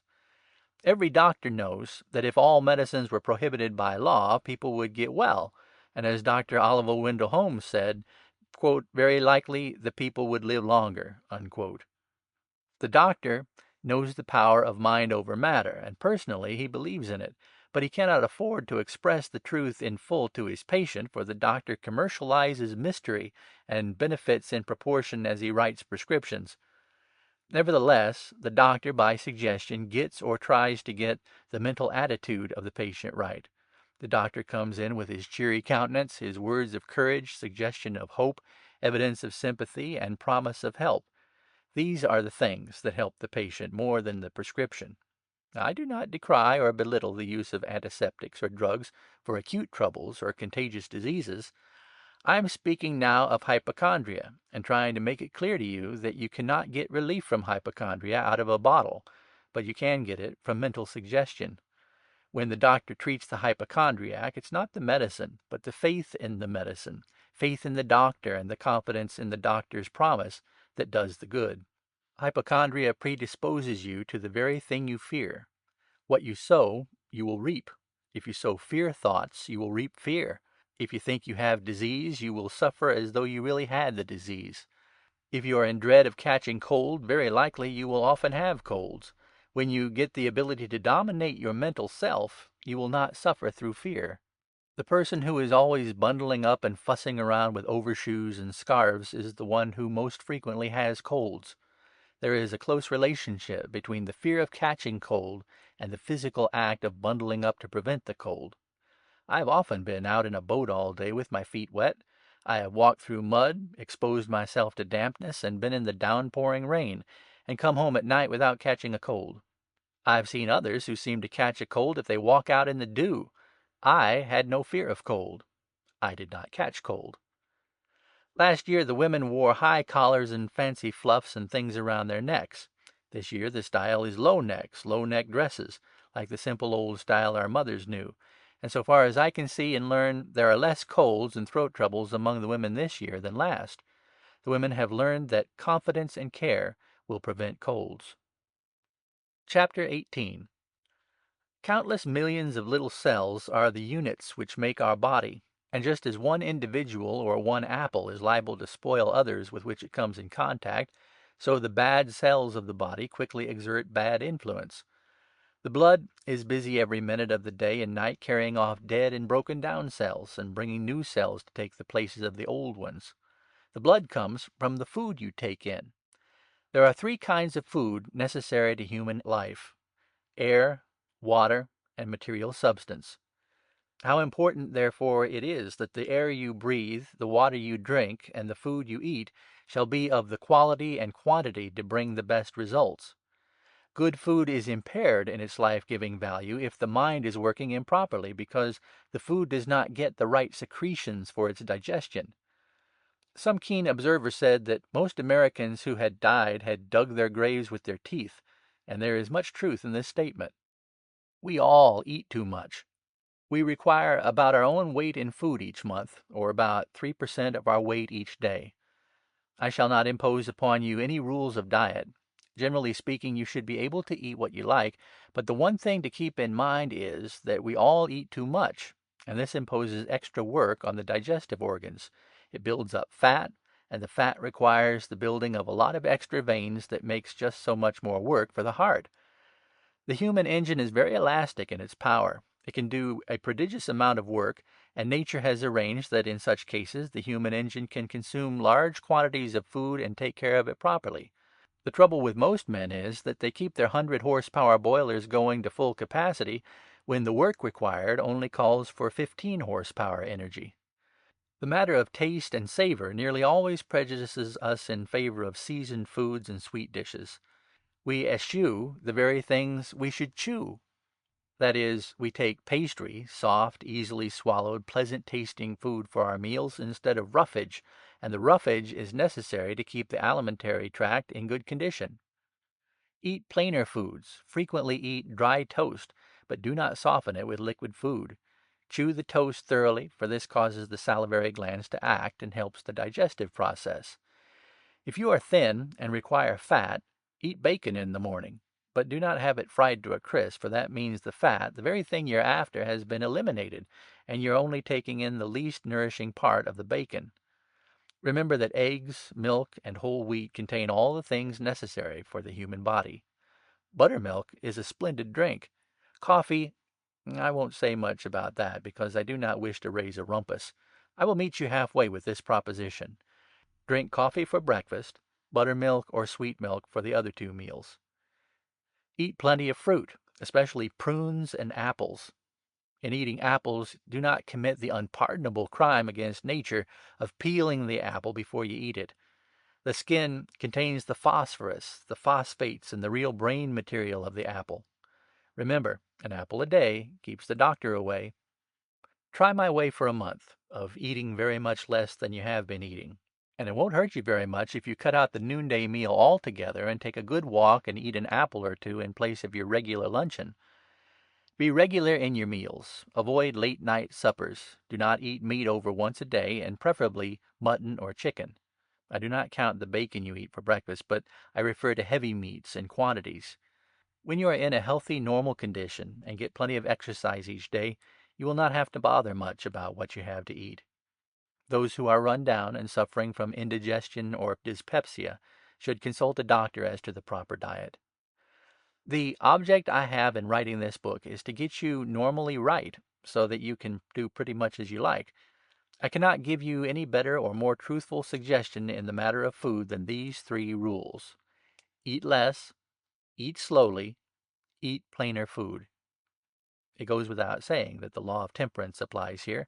That is, if you are run down and are eating a minimum amount of food, then of course the injunction to eat less does not apply. Chapter 19. When the stomach is affected, the result is either from physical cause or mental cause, very likely the latter. In either case, when the stomach is affected, the work it performs is of inferior quality. The work of the stomach is to extract the life-giving properties from the food you eat, and these properties are distributed through the body by the blood. If the stomach does not perform its office as nature intended, then the blood suffers, and consequently the whole system is impaired. We need nourishing food to give us storage, energy, and recuperative powers. Fatigue follows exertion, and fatigue is the result of overworked muscles or overworked nerves. When the fatigue is from nervous overdraft, it produces mental drowsiness. The brain gets sluggish, the whole body is out of sorts, until the repair crew brings vitalized cells to take the place of the destroyed cells. This is nature's plan to repair waste and to recharge exhausted energy. But when nature is presumed upon and insulted by the continued overdraft on her reserve, something has to give, and that something is the nervous system. Overworked muscles can be speedily restored by proper rest while the repair is going on, but overworked nerves are not so easily repaired. You must watch out and be careful not to overtax the nerves, for weakened nerve force affects the secretions of the body. Every cell in your anatomy is directly responsible to right thought. If the brain is not working properly, the entire system suffers. When you get your mind in supreme control of your body, you have built up a resistance, a reserve strength, and a power that makes you tingle with the very joy of living, and you will have no time to stop and argue over the pessimistic question, is life worth living? Every disease, of course, has a definite cause. Sometimes we find that the cause we see is merely a cause resting upon another cause. The pill may temporarily relieve constipation, a sweat may break up a cold, pepsin may digest your dinner, but below all these troubles there is impaired nervous action, and the permanent cure or relief will not come until the mind control makes the nerve action normal. The pills, the sweat, the pepsin may merely touch the branches of the tree, but they do not get at the root. The stomach is the place where medicines are taken. The fact that the great majority of our physical ills are due to stomach impairment or inefficient work has caused the country to be flooded with stomach remedies which artificially stimulate or artificially aid digestion. The gullible public, impressed with the wonderful claims and testimonials, buy the nostrums in tremendous quantities. There should be a law to prevent this quackery, and some day there will be such a law. I am pleased and encouraged to see that people are commencing to think and will listen to rational methods, helpful suggestions, and common sense. They are learning to think, and when the ability to think and the power of mental suggestion becomes universal, there will be less dope, fewer doctors, and healthier people. Chapter 20. You are a human being, equipped and fortified to defend yourself against all odds. The moment you show failure that you are not afraid, just then failure becomes afraid of you, because he's a bully, a bluffer, and therefore a coward. If you have stumbled, if you have gone down in defeat time and time again, you are not broken, but will begin to gather your strength bit by bit with grit and wit, until you make a hit, and fool all who thought you had been broken. You can do it, I know. You will take your defeats and errors and mistakes and use them as valuable experience for the future. Your bones will knit if they have been broken, your bruises will heal, your cuts will grow together. Time will take care of them, and there will be only scars left. You may be scarred, but you will not be scared. You may have been battered, but you are certainly bettered, and you will no longer be fettered, for you are going to assert your God-given willpower and take the reins and do the driving instead of being led and pulled downhill. You may have lost your money, but that really means you have only lost time. You have gained experience, and your time will do double service for you in the future by virtue of that glorious experience. You have not lost your manhood or your life. Everything else can be replaced, and you know it. You are learning to think right, and when you think right, you can fight right. When you think wrong, you cannot be strong. While others moan and groan, you will jump and hump, and you will get there. Get your backbone right, and your jawbone too. Failure has tried to keep you down. It has pulled the strings to your bow. But you are going to snap back, for you have abundant resources, and there is no such word as fail to you, because you simply will not give in. You used to spend your time yearning for strength, but now you find strength only comes by earning it. Henceforth you are to be pointed out as the strong one who was beaten and battered, but by scientific thinking and living have got back health and pep. You are to be an example to others, to prove that they may come back as you have done. You will whisper courage to those in Shadowland and tell them to wake up and find their strength. You will be invincible the moment you make your willpower do its duty. Tackle the smaller things first, for practice, overcome them one by one, and later on you will as easily overcome the bigger things which you think are standing in your way of progress. The world is a sieve that lets the little narrow worthless trash slip through and separates the really big worthwhile kind. That's the kind you are. The world needs strong, powerful sons and daughters, and it has a way of setting them up amongst other people and jostling them around, bumping them against one another until they are well polished. The world soon finds who is who, but it never would be able to differentiate unless the tests of endurance were made. Leaders are not discovered or picked off trees. Leaders are those who prove themselves, and the proving ground is right here amongst us. It is life, with all its stones and hits and bangs and bruises and jolts and jars. The world shakes us up to see who is who. The big ones, by shaking process, rise to the top, and the little ones disappear with the trash. If you are lacking in courage or grit, and have not the will-power and strength, if your views are twisted or warped, you cannot stand the test, and you will slip through with the trash. But you are not lacking. You have these strength qualities, and have perhaps not been awakened to them. Here then is the rousing or awakening time. Success will not be handed to you in a pretty blue box tied with silk ribbons. I can give you no panacea by which you can be worthwhile without effort on your part. You must fight alone for your place, and you must fight fairly and patiently. Forget your pedigree. Throw aside your family pride, your aristocracy of birth, your advantage of heredity. These are all impedimenta. Strip clean and go to it. You must fight alone. I have shown you the weapons and given you the rules of strategy. I have been training you to make you fit, but you must make the fight. And you will make that fight, and you will win. This I promise you, and I know whereof I speak. Chapter 21. One of the greatest benefits you will receive from mind mastery will be shown in your relation to physical ailments. I do not go to the extreme of saying you can wish away the pain of an abscess in your tooth, but I do say you can lessen that pain by rising mentally superior to it, and intoxicating yourself with the belief that you can stand the pain until nature breaks the abscess or the dentist relieves it. Pain and illness are merely nature's indicators that the normal conditions have been disturbed. It is a wise provision, to you who have reason and willpower, for you can set about to relieve the causes which produce the effect, and you can do it in a natural way.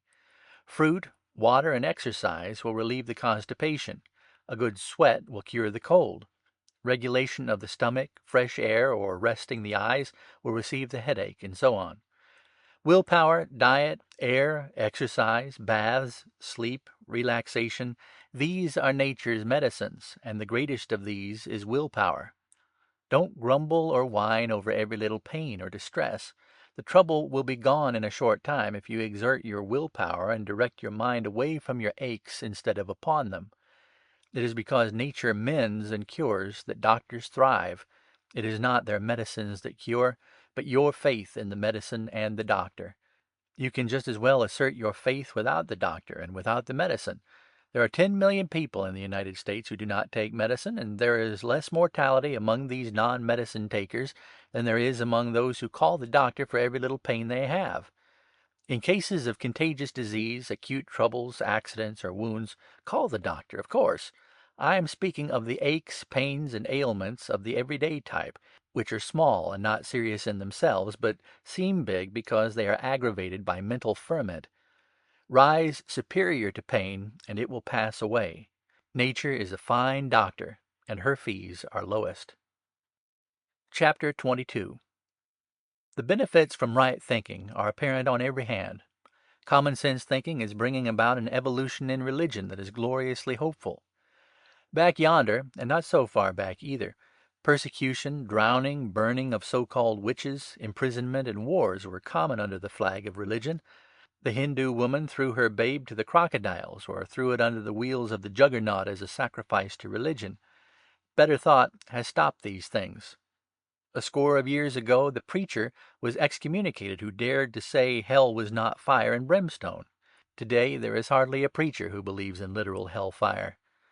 We are far from perfection, and have just commenced progress toward the universal religion of the God of love, charity, tolerance, kindness, good deeds, the religion of smiles instead of tears, sorrows, and self-condemnation. We shall have to tear down these lines of sects, divisions, and creeds. We must stand together with a broad purpose and under the banners of liberal belief and brotherhood welfare. The Church has kept in too narrow confines, too much habit, too much precedent, and too much dogma. Narrow minds have made narrow views. Prayer generally is selfish begging, and not broad, uplifting communion. This narrowness of vision, this selfishness, rivalry between sects, this dogma, or rather bull dogma, has been retarding the progress that should develop faster and will develop faster from now on. The preacher of tomorrow will, as some are doing today, preach faith, love, joy, peace, instead of fear, hate, sadness, and suffering. The new joy notes of the Church will be comfort instead of distress. The new thought and the new practical religion will be as much greater in the matter of development and scope as the lines of Omar Khayyam are greater than Mother Goose rhymes, or as the 93rd Psalm is greater than the Lamentations of Job. God is all-powerful, all-present, all-seeing, and the purpose he has is love, not hate, joy, not sorrow, health, not illness, strength, not weakness, faith, not fear. His message on earth, taught by the Savior, was a simple message. It was a message of joy. It frowned on forms, sects, and creeds. It was, "Come unto me, and whosoever believeth in me shall not perish." I have traveled much. I have met many ministers. I have listened to them talking to one another, and what did I hear? Our new building, raising a fund, paying off the mortgage, the splendid character and standing of our members. Always dollars, buildings, business, social affairs. Again I listen, and it is the call the minister receives to a larger field of usefulness, etc. The preacher and the pugilist usually go where they hang up the biggest purse. But times will change. There is to be a better condition, a broader religion, a happier religion of cheers, not tears, smiles, not frowns, faith, not fear. And the members will sing, "We must know each other here," instead of "We shall know each other over there." And you know this is so. I may jar some of my friends in this chapter, and those who do not know me may think I am not a member of a church. I am a Presbyterian, and give all credit to my church, but I know the church will progress. It has progressed from the old days of heretics, hellfire, and stern, sad faces. I was baptized in a church where there was no organ, and later, when they put in an organ, the church divided. Religious thought has progressed, and it will not stop. That's what I mean. And I am looking ahead and trying to be a 7-day Christian during the evolution, instead of a Sunday church attendant whose Christianity is witnessed only on Sundays. The progress toward the new universal creed of joy, love, hope, and charity is very rapid, and I am very certain my prophecy will come true. That prophecy is, creed must go, Christians must teach joy and love instead of sorrow and hate, and all sects must join the get-together plan. Chapter 23. There are countless sorrows and sufferings and tears in the world that you can never alleviate. The undertaking is too big for you or for me. The Supreme Being will look after all the big things and will be responsible for the general operation of the larger and more important things if you will just attend to the little things you can reach from where you are. Get yourself right. Do the best you can. That is your duty, and that is what is expected of you. If each unit in the general scheme is right, the grand result will be right. Don't you worry about the dying people in India, or fret yourself because people across the seas are warring with one another. Don't you bother about evils you cannot stop. Do the thing you can do. The world is getting better only as fast as each individual unit is better. Every optimist helps just so much. As a unit, your first responsibility is to do right and be right yourself in act and thought and deed. I'm going to tell this same thing to everyone who reads this book, and to ask each of you to tell the others, and perhaps the wave of good impulse will widen out far more than we hope for. Anyway, every unit who helps makes a general improvement. Get your own vision clear. Kill off your own fear thoughts. Establish and hold faith and uplifting thought, and you have wonderfully improved the unit. Be strong. Nothing can harm you. The things you think are worries now will be forgotten about day after tomorrow. You will pass through these little present troubles, or through the big ones, if you please, just as you have passed through scores of troubles yesterday and the day before, which you have forgotten. Tomorrow is unborn. Yesterday is dead. Today is yours. That's your cue. Today. You cannot change yesterday, nor help the things that have gone into the past. You must look forward, not backward. Do not worry about tomorrow until tomorrow has changed into today. Today is your day, and you are going to start now, this minute, to make the best of today. Even if you didn't start the day right, you are going to finish it right. Hereafter, each day you are to smile, to speak kindly and cheerily to every one you meet. You will not do a mean act nor speak a word that is not true about anyone. And if the truth would hurt a person, then you will not tell it, but remain quiet. You are going to say, "I will," instead of "I can't." You are going to write your blessings with indelible ink and trace your misfortunes on the shifting sands at low tide. You are going to have faith, not fear. All these things you are going to do henceforth, and as a reward each night, when your head touches the pillow, you will have a sweet happiness, and you will go into a sound, refreshing slumber. I am authorized by that truthful old preceptor of mine, Experience, to promise you these blessings. If worry tries to whisper in your ear, laugh at him, for he cannot hurt you. Persistently direct your attention away from worry thought, and insistently keep your mind on good thought. Your own proposition is plenty big enough for you, so you must dismiss the responsibility about other people from your mind. Their troubles cannot be helped by your worrying about them. Help yourself first, and by your example and suggestion, show others the way to help themselves. Chapter 24. Centuries ago, a Chinese philosopher said, "The legs of the stork are long, the legs of the duck are short.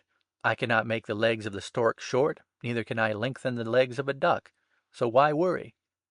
The duck only brings misery to itself if it spends its time envying the long legs of the stork. The duck should be proud of its ability to swim. It can go out to the middle of the pond where the stork cannot wade.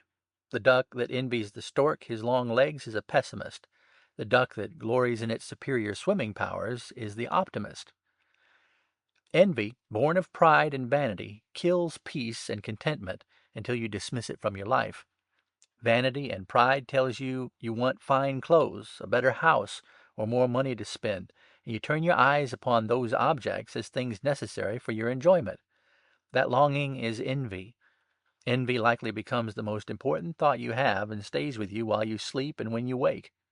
You compare your material things with the more expensive material things your neighbors have, and your envy causes you to worry. Stop this comparison. Quit belittling the things you have.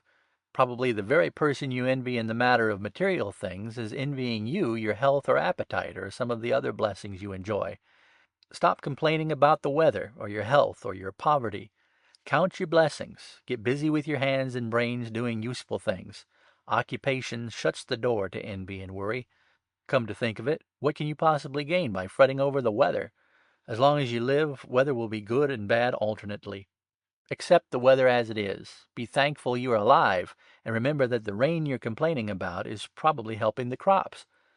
The most frequent envy and worry we come across is about money, and I wish I had the power, like the fairy godmother, to let you have all the money you want for a few weeks to show you how impossible it is for money to bring happiness. I recommend that you read The Magic Skin, that wonderful book by Balzac that deals with envy and wishes, and shows what a footless thing money is as a method of producing happiness. I should like you to notice the faces of the next few millionaires you meet. I will give you a reward of a hard-boiled egg for every smile you can detect on millionaires' faces. As material possessions increase, worries increase and smiles decrease. Money-making is a foolish ambition if you really want happiness. You can be rich by saving your pennies, turning them into dollars, and hoarding them away.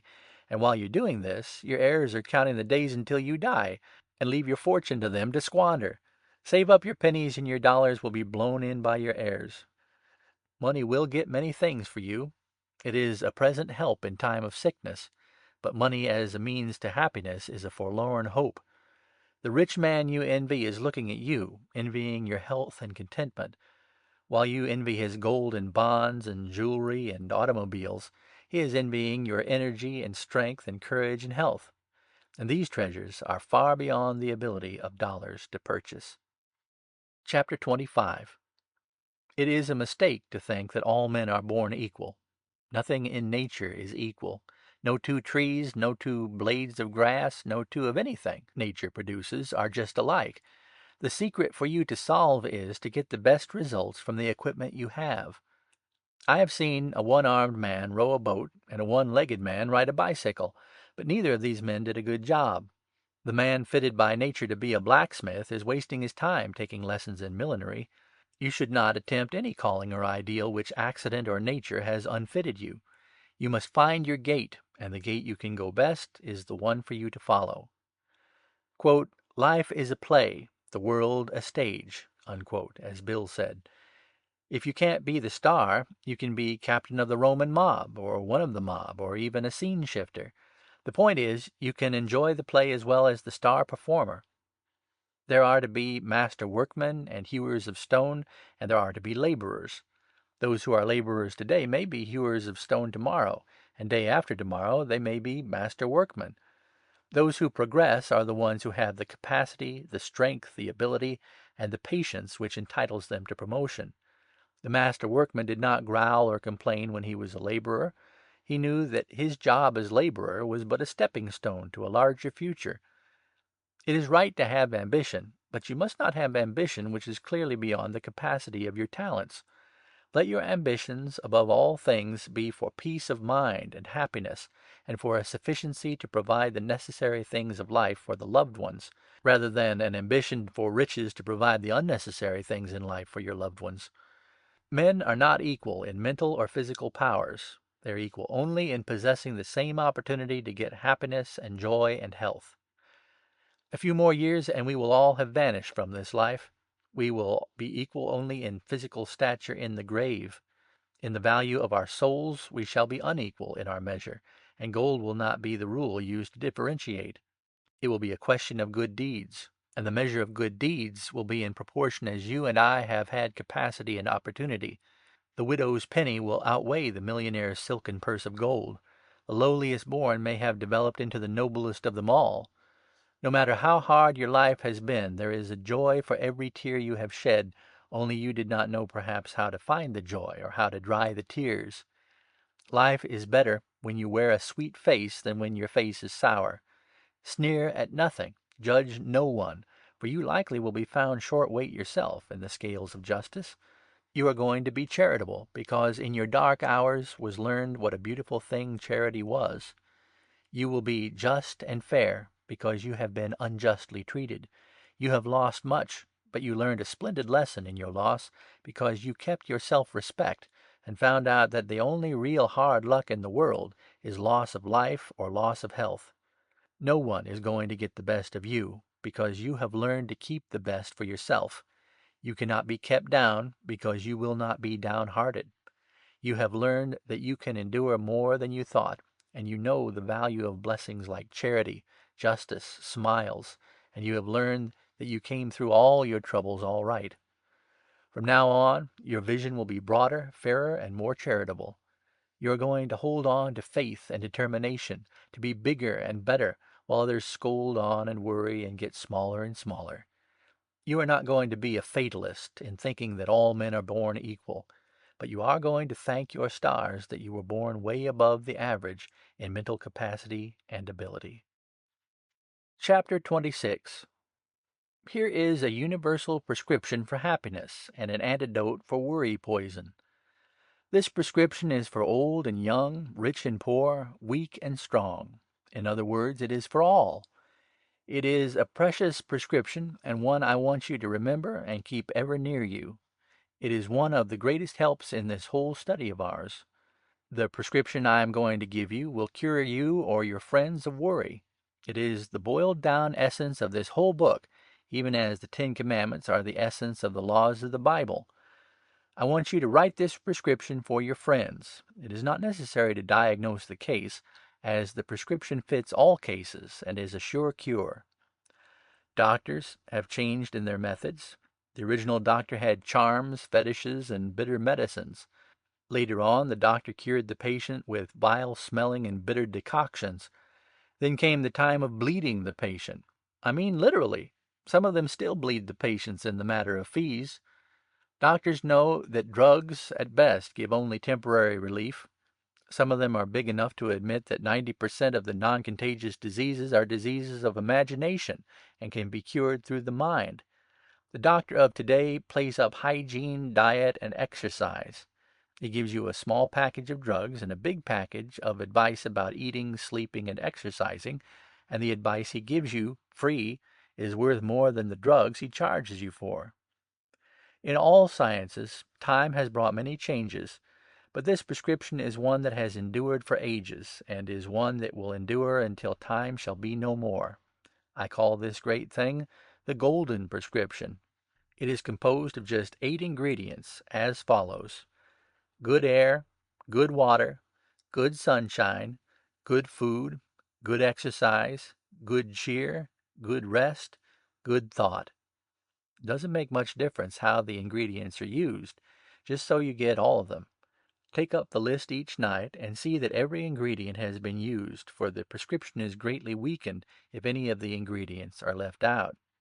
Every day you live, and you are going to have many days to live, take these 8 mind and body builders, and your life will be one of the great testimonials to the efficacy of the prescription.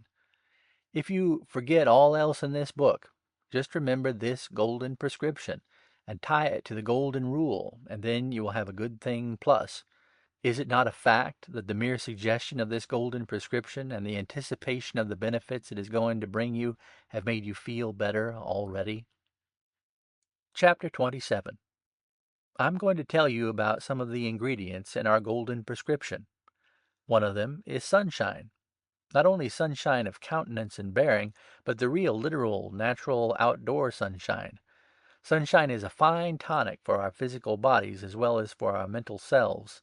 Nature intended our bodies should have sunshine. One of my good friends who believes in practical physical culture has worked wonders with her little girl by giving her sun baths. Every day she has the little one bask in the sunshine without a stitch of clothing. In the winter time, of course, the child is indoors getting the sunshine through the windows, but in the summer time the little one is out on the open porch. I wish you could see what a marvelous, smooth, healthy skin that child has. The mother has never had to call the doctor. The little girl never has a cold. She does not suffer from heat or cold, or change in the weather. Years ago, everyone lived much of the time out of doors. Then worry and despondency were things very rare. With our modern civilization keeping us indoors so much of the time, we have witnessed a great change. With our indoor life shut in from the sunshine, we have brought gloomy thoughts to our gloomy rooms. Get outdoor sunshine, and you will bring in mental sunshine to the home, and you will spread cheer, will give courage, and will lighten hearts. Sunny homes make sunny people. Nothing will burn gloomy clouds like sunbeams of cheer. Foggy days make foggy thoughts, and these are the days we should make sunshine in our hearts to dissipate the gloom. The next ingredient in our prescription is good air. Go into a stuffy room or a crowded streetcar and you will have a headache. Remain in an illy ventilated room all day and you will have pains over your eyes. This is the warning from your business office, the brain, that you should go out and breathe fresh air. Fresh air contains oxygen. Oxygen purifies the blood. Good blood makes good bodies. Every drop of blood in your system goes through the lungs. The lungs are porous, like a sponge. The lungs hold the blood so that the oxygen can quickly reach it. Every breath of air you take goes through the sponge and mixes with the blood. As you expel the air, it carries with it the poisonous gas eliminated from the system. Don't you see that if you send in bad air to feed the blood upon, you will have starved blood, and that is mighty poor material with which to build new bones, muscles, or nerves. Every day, especially in the morning and evening, go out of doors, breathe in great big lungs full of pure air. Do not strain yourself, but fill every part of your lungs. Soon you will feel your blood tingling and your head will clear. Good breathing prevents sluggish blood. Sluggish blood leads to congested veins, congested bowels, congested liver, and indigestion. And we have learned that indigestion is responsible for most physical ailments. Isn't it a fine thing to know that you can burn out the impurities of the blood with good, pure air and deep breathing? Good air is necessary to good health. Open your bedroom windows, no matter how cold the weather is outside. Keep your body warm with covers, but let in plenty of air, and in the morning you will feel like a new person if you have been used to sleeping with the windows down. Do not imagine that it is necessary that the wind should blow through your room in great draughts in order to supply you with fresh air. If there is but one window in the room, then the door should be partially open to allow the fresh air to pass through. This chapter has had to do with air and sunshine, the two most valuable tonics in the prescription. You cannot take an overdose of either of them. Chapter 28. Natural exercise is best because it is a pleasure as well as a benefit. Exercise in a gymnasium or exercise with apparatus is solemn, and it is exertion, and the mental wear offsets physical gain. You need no golf club, gymnasium, or apparatus to get natural exercise. Shanks mares are better than Kentucky thoroughbreds. It is not necessary to use vibrators, dumbbells, golf clubs, or artificial apparatus. You have within yourself two great things to exercise with, the legs and the lungs. The wild animal exercises in captivity. He knows nothing about apparatus. You have seen animals that have lived in cages for many years, some of them perhaps born in captivity. You have wondered how they have kept strong, because their lives in captivity are so different from their natural existence in the open. From the lion's health we draw a lesson. The lion makes the best use of his present existence. He cannot roam the hills, jump the streams, or have the natural exercise he is accustomed to, but nature provides some exercise for him, and all that is necessary to keep him in good shape is to stretch his muscles. The cat at your hearth is formerly a wild animal and used to outdoor exercise. But your cat and his ancestors have for many generations lived in the house. The cat is today a domestic animal. In his evolution from the wild beast to the present tame house cat, he has never forgotten how to exercise. Observe him when he arises from a sleep. The first thing he does is to stretch and flex the muscles. The cat also teaches us the lesson of repairing the waist, for after exercise he invariably lies down to sleep. The farmer has his hay fields and his outdoor duties to keep him well exercised, but you, who live in the city, do not have such advantages, and you should follow the example of the cat, who learned to exercise by stretching his muscles. You can exercise while sitting in a chair, or while lying in your bed, or when standing up before a mirror. Stretch your muscles, take deep breaths, bend and twist your body. This will do you more good than a gymnasium. The trouble with the gymnasium is that it makes you exercise too strenuously. You work hard with apparatus and get yourself into a sweat. Generally you feel too warm because the ventilation is poor and the atmosphere seems stuffy, so you open the windows. Your skin, being covered with perspiration, makes a fine place for the draft to strike and cause cold or congestion. The best exercises are walking, breathing, and stretching the muscles. Strenuous exercise is not good for you. You know very well that the cup winners and pugilists and track men who are trained athletes are proverbially short-lived people. Strenuous exercise works the heart and lungs to double activity. It builds up hard muscles, it's true. Let me say, if your work is strenuous, then the exercise of your work will take care of the muscle building. If you are not actively engaged with your muscles, you do not need hard knots or double strength for the purposes of your occupation. Conservation of strength is better than waste of strength through exercise beyond your bodily need. Chapter 29.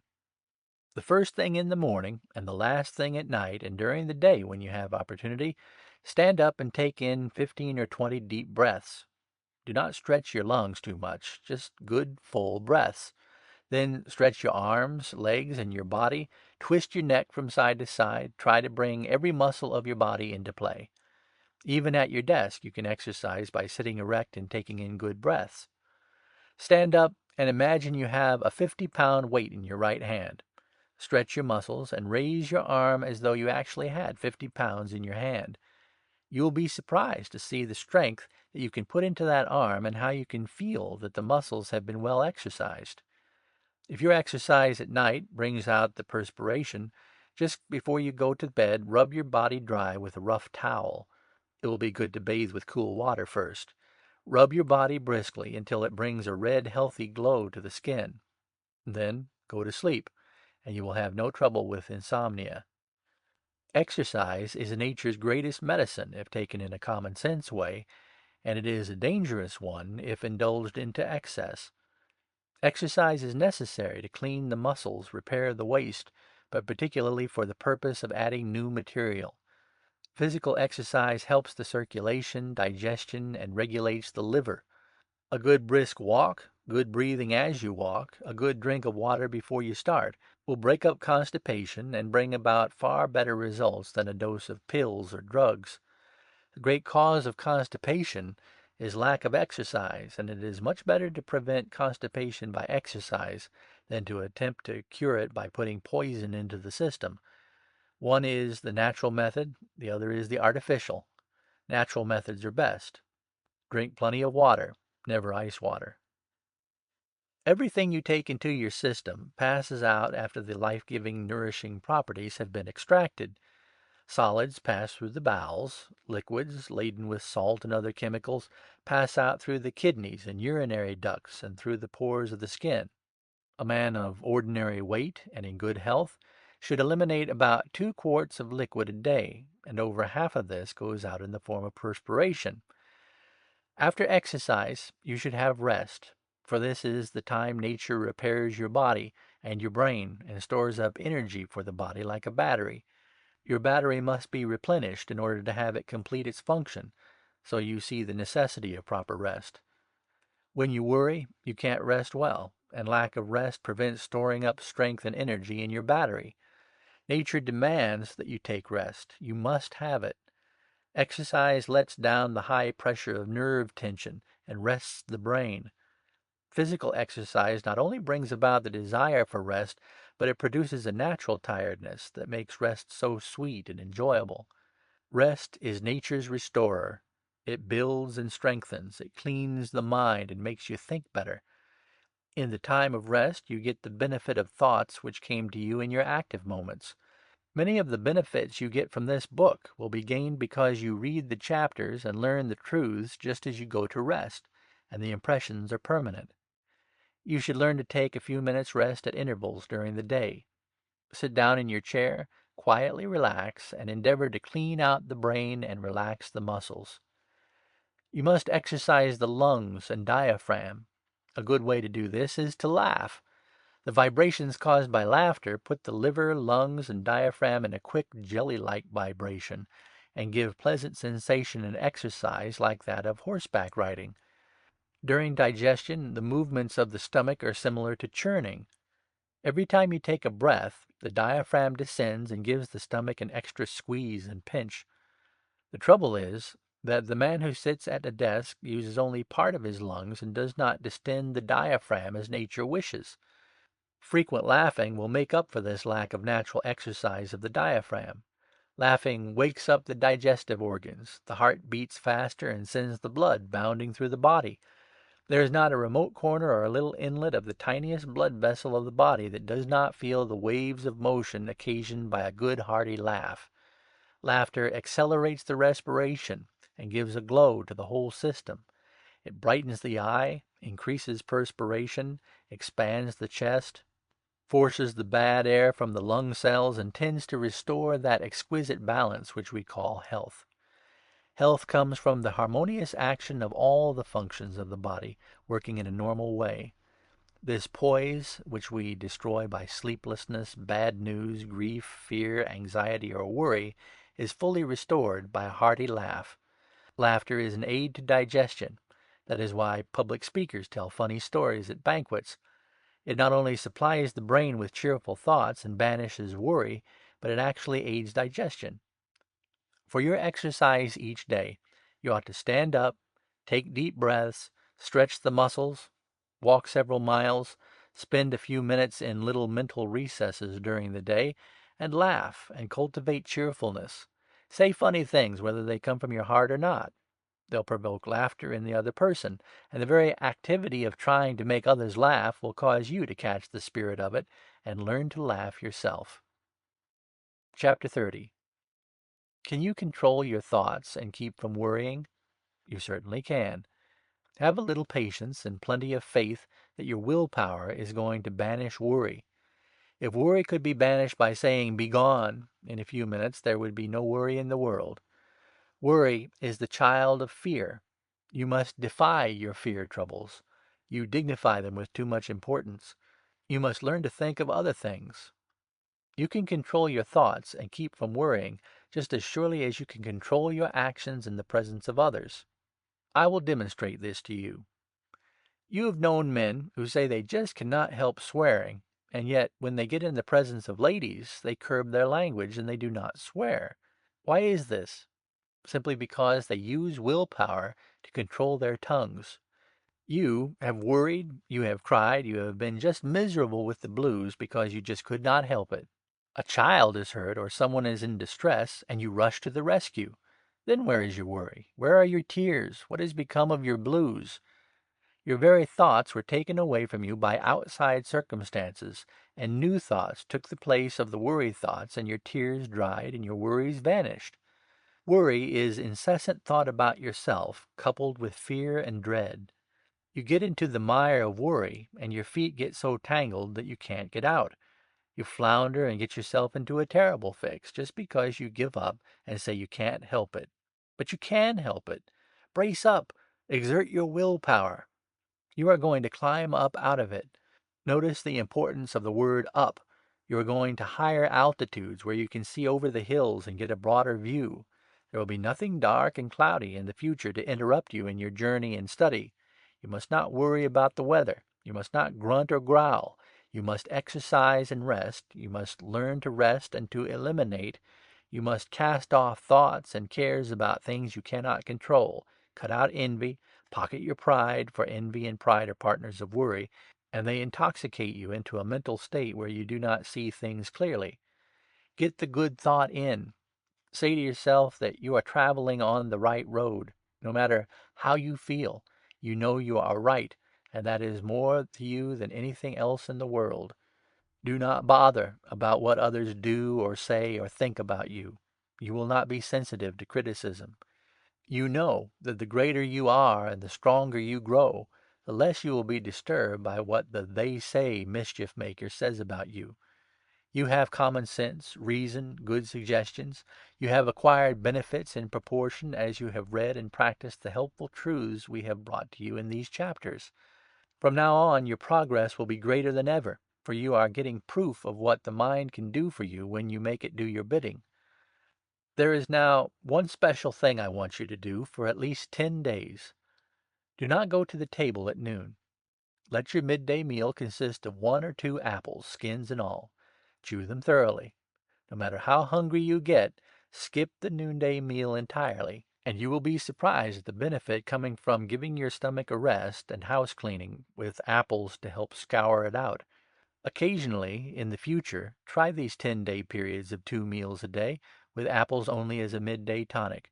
Use your allotted noon hour for quiet relaxation if your work calls for physical exertion, or use it for a walk if your occupation is of a sedentary nature. Chapter 31. I want to tell you of a case I know about showing the benefits of good spirit and cheerfulness. A woman in the West had a crushing sorrow. Despondency, indigestion, insomnia, and other kindred ills followed. She determined to throw off the gloom which was making life so heavy a burden to her, and established the rule that she would laugh at least 3 times a day, whether occasion was presented or not. She trained herself to laugh heartily at the least provocation, and would go to her room and make merry all by herself. This woman was soon in excellent health and grand spirits, and her home became a sunny, cheerful abode. At first her husband and children were amused at her, and while they respected her determination because of the grief she bore, they did not enter into the spirit of the plan. But after a while, the funny part of the idea struck the woman's husband, and he began to laugh every time his wife spoke about it. When the husband came home, he would ask her if she had taken her regular laugh during the day, and he would laugh when he asked the question, and he laughed again when she answered it. The children thought Mamma's notion was very queer, but they laughed at it just the same. Gradually the children told other children, and they told their parents. The husband spoke of it to their friends, and finally the neighborhood people, when meeting this woman, would ask her how many laughs she had today. Naturally they all laughed when they asked the question, and that made the woman laugh too. This woman had been weighted down with the greatest kind of sorrow, and troubled with worry. But this simple rule of laughing 3 times a day brought her out of it and put her into a new way of living. It relieved her of indigestion, banished the headaches, gave her poise and peace, and her whole home was better. And not only this, but the entire neighborhood received benefit from this good suggestion. Follow this suggestion of laughing 3 times a day, and prove the benefit of it in your own experience. Chapter 32. Do you have trouble in sleeping? If so, you cannot expect to get a medical prescription from me that will make you sleep. The only thing that will produce sleep artificially is a drug, and that is worse than no remedy at all. The ability to sleep well comes from getting yourself in good health and establishing within you the poise I have spoken about a few chapters ago. In other words, sleeplessness is the result of fear thought and continued training of your mental activity on your troubles until they become magnified. If the bugaboos come tonight and you just cannot sleep, do not worry over the matter or fret yourself till you fall asleep through sheer exhaustion. Let's change your old way of thinking about the matter. What if you don't sleep for a while? It isn't going to kill you. Know this: it will not be long before you will sleep like a baby, just as soon as you get the worry habit out of your system and learn to control yourself and get rest and exercise and a rational method of living. Tonight, if you do not sleep, get up and walk outdoors. Look up into the sky. Take a lot of deep breaths. If the weather is warm enough, walk on the grass barefooted. Get in touch with good old Mother Earth and absorb some of her magnetism. See the signs above of the power that creates. The stars are sending you messages, telling you that you are part of the great plan of the universe, that you can and that you will be strong. Resolve under this canopy of heaven that you are going to think up, not down, that you have everything to be thankful for, and that the suggestions you are getting will surely help you. Say to yourself that you are going to get over these little worries that now bother you, even as you overcame others in the past. Remember, nothing that was not real has ever hurt you, and that worry is imagination. The past you cannot help or change. The future is not here. Today, now, is the only time in your life when you can improve yourself. Go back to bed, lie on the flat of your back, and raise your feet, first one, then the other. Raise them alternately, very slowly, until you feel your legs are getting tired. Then, when you have brought about that tired feeling, say to yourself, I can sleep. I will sleep. I am thinking great thoughts, planting good seed. I am choking out the bad thoughts. I am benefiting myself. Repeat helpful scripture thoughts like those of the 93rd Psalm. Comfort and a sweet feeling of confidence will come over you when you get into the state of mind that you are superior to evil thoughts, and that troubles are imaginary only. Do the best you can. What you cannot prevent cannot be helped by regretting that you cannot help it. You are going to lose dear ones. You are going to have sorrows. They will come to you as they come to all of us. But you must accept and bear these sorrows, which you cannot help, remembering that there is a wise provision in nature that time lessens the sorrows and heals the heart. Hearts do not break, they only bend. When you are deep in sorrow, modify that sorrow with the thought that in accordance with the law of compensation you are going to get good and happiness to overbalance all the sorrow and unhappiness that has been your luck. And for your comfort, remember that truth which has been handed down through the centuries. The Lord tempers the wind to the shorn lamb. And likewise, come unto me, all ye that are weary and are heavy laden, and I will give you rest. There will be those who weep for you when you pass out of this life. Take comfort in the thought that there will be sorrow because they loved you. Loved you. Why did they love you? Because you worried? No.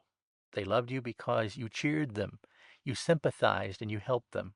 It was your cheer and kindness that brought about the love. Aren't you glad that you are getting into the better way of thinking? Does not happiness commence to come to you as you are gaining confidence in yourself and as you are beginning to be of service in the world? Resolve to do a kind act tomorrow. Make someone see your heart. Speak softly, smile, and tomorrow sunshine will be in your heart, and a sweet something in your thoughts which words cannot tell. And you will sleep, I am sure. Think of the good you are going to do tomorrow. Go to sleep with this resolve: to thank God for the very fact that you are alive, and for the fact that you can and will do some good to someone.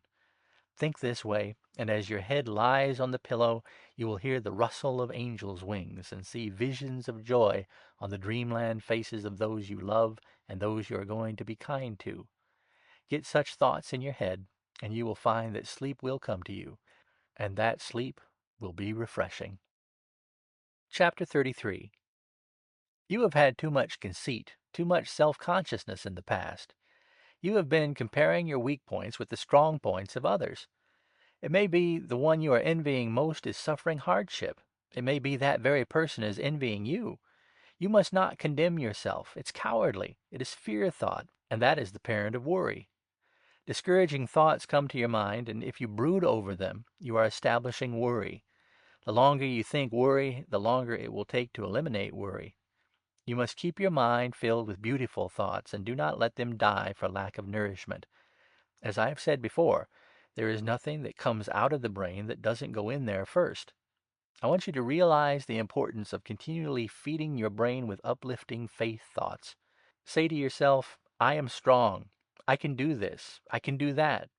Instead of saying, I am weak. I am tired. I am sick. I can't do this. I can't do that. I'm no good. I'm played out. All this self-condemnation hurts you, and you are putting bad thoughts in your brain where they crowd out the good thoughts. There are many opportunities for you to take short, brisk, invigorating walks. If you live in the city, walk part, if not all the way, to your place of business, instead of riding in stuffy street cars. Walking will help digest your breakfast, will stimulate your system, and put you in fine state for the day. How much better it is to take this natural exercise than to ride to your office in a crowded street car and be forced to the necessity of knocking off for the afternoon to take exercise. The object of exercise is to enliven and build all parts of the body, and this is best done by simple movement of the muscles and not by violent movement. Walking is one exercise that gives you the simplest movements. I have for 10 months regularly walked from my home to my office. I walk every morning, rain or shine. I have missed only 2 or 3 mornings when the snow and sleet and ice on the ground made it uncomfortable to walk. The glorious mental rest I get during the walking is something I cannot well explain. At first it was somewhat irksome, but now it is a distinct pleasure, and I resent any interference with my plan of walking to my place of business. I call my walking my golf club, and I get more benefit from walking than I used to get when I played golf. Because when I played golf, I always had a partner, and my mind was on the game, and I did not have the pleasure of soliloquy, which I do have when I am walking.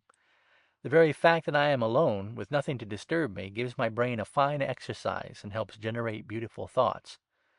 The old judge who walks quietly to court and the minister or the businessman who walks much get plenty of air and sunshine, and they live longer than trained athletes. While you are walking, think beautiful, helpful thoughts, and thus build your mind as you build your body. Do not walk in company with another, for then you get into conversation and your mind is in a wrong channel of activity.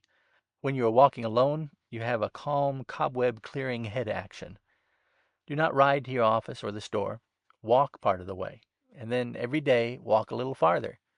When you come home at night, you will feel the benefit of this natural exercise. It is nearly 4 miles from my house to my office. I used to think it was a long distance, but now it is about 60 minutes of extreme pleasure. I do not walk fast. I walk comfortably, slowly, and enjoy every step I take. Walking develops breathing.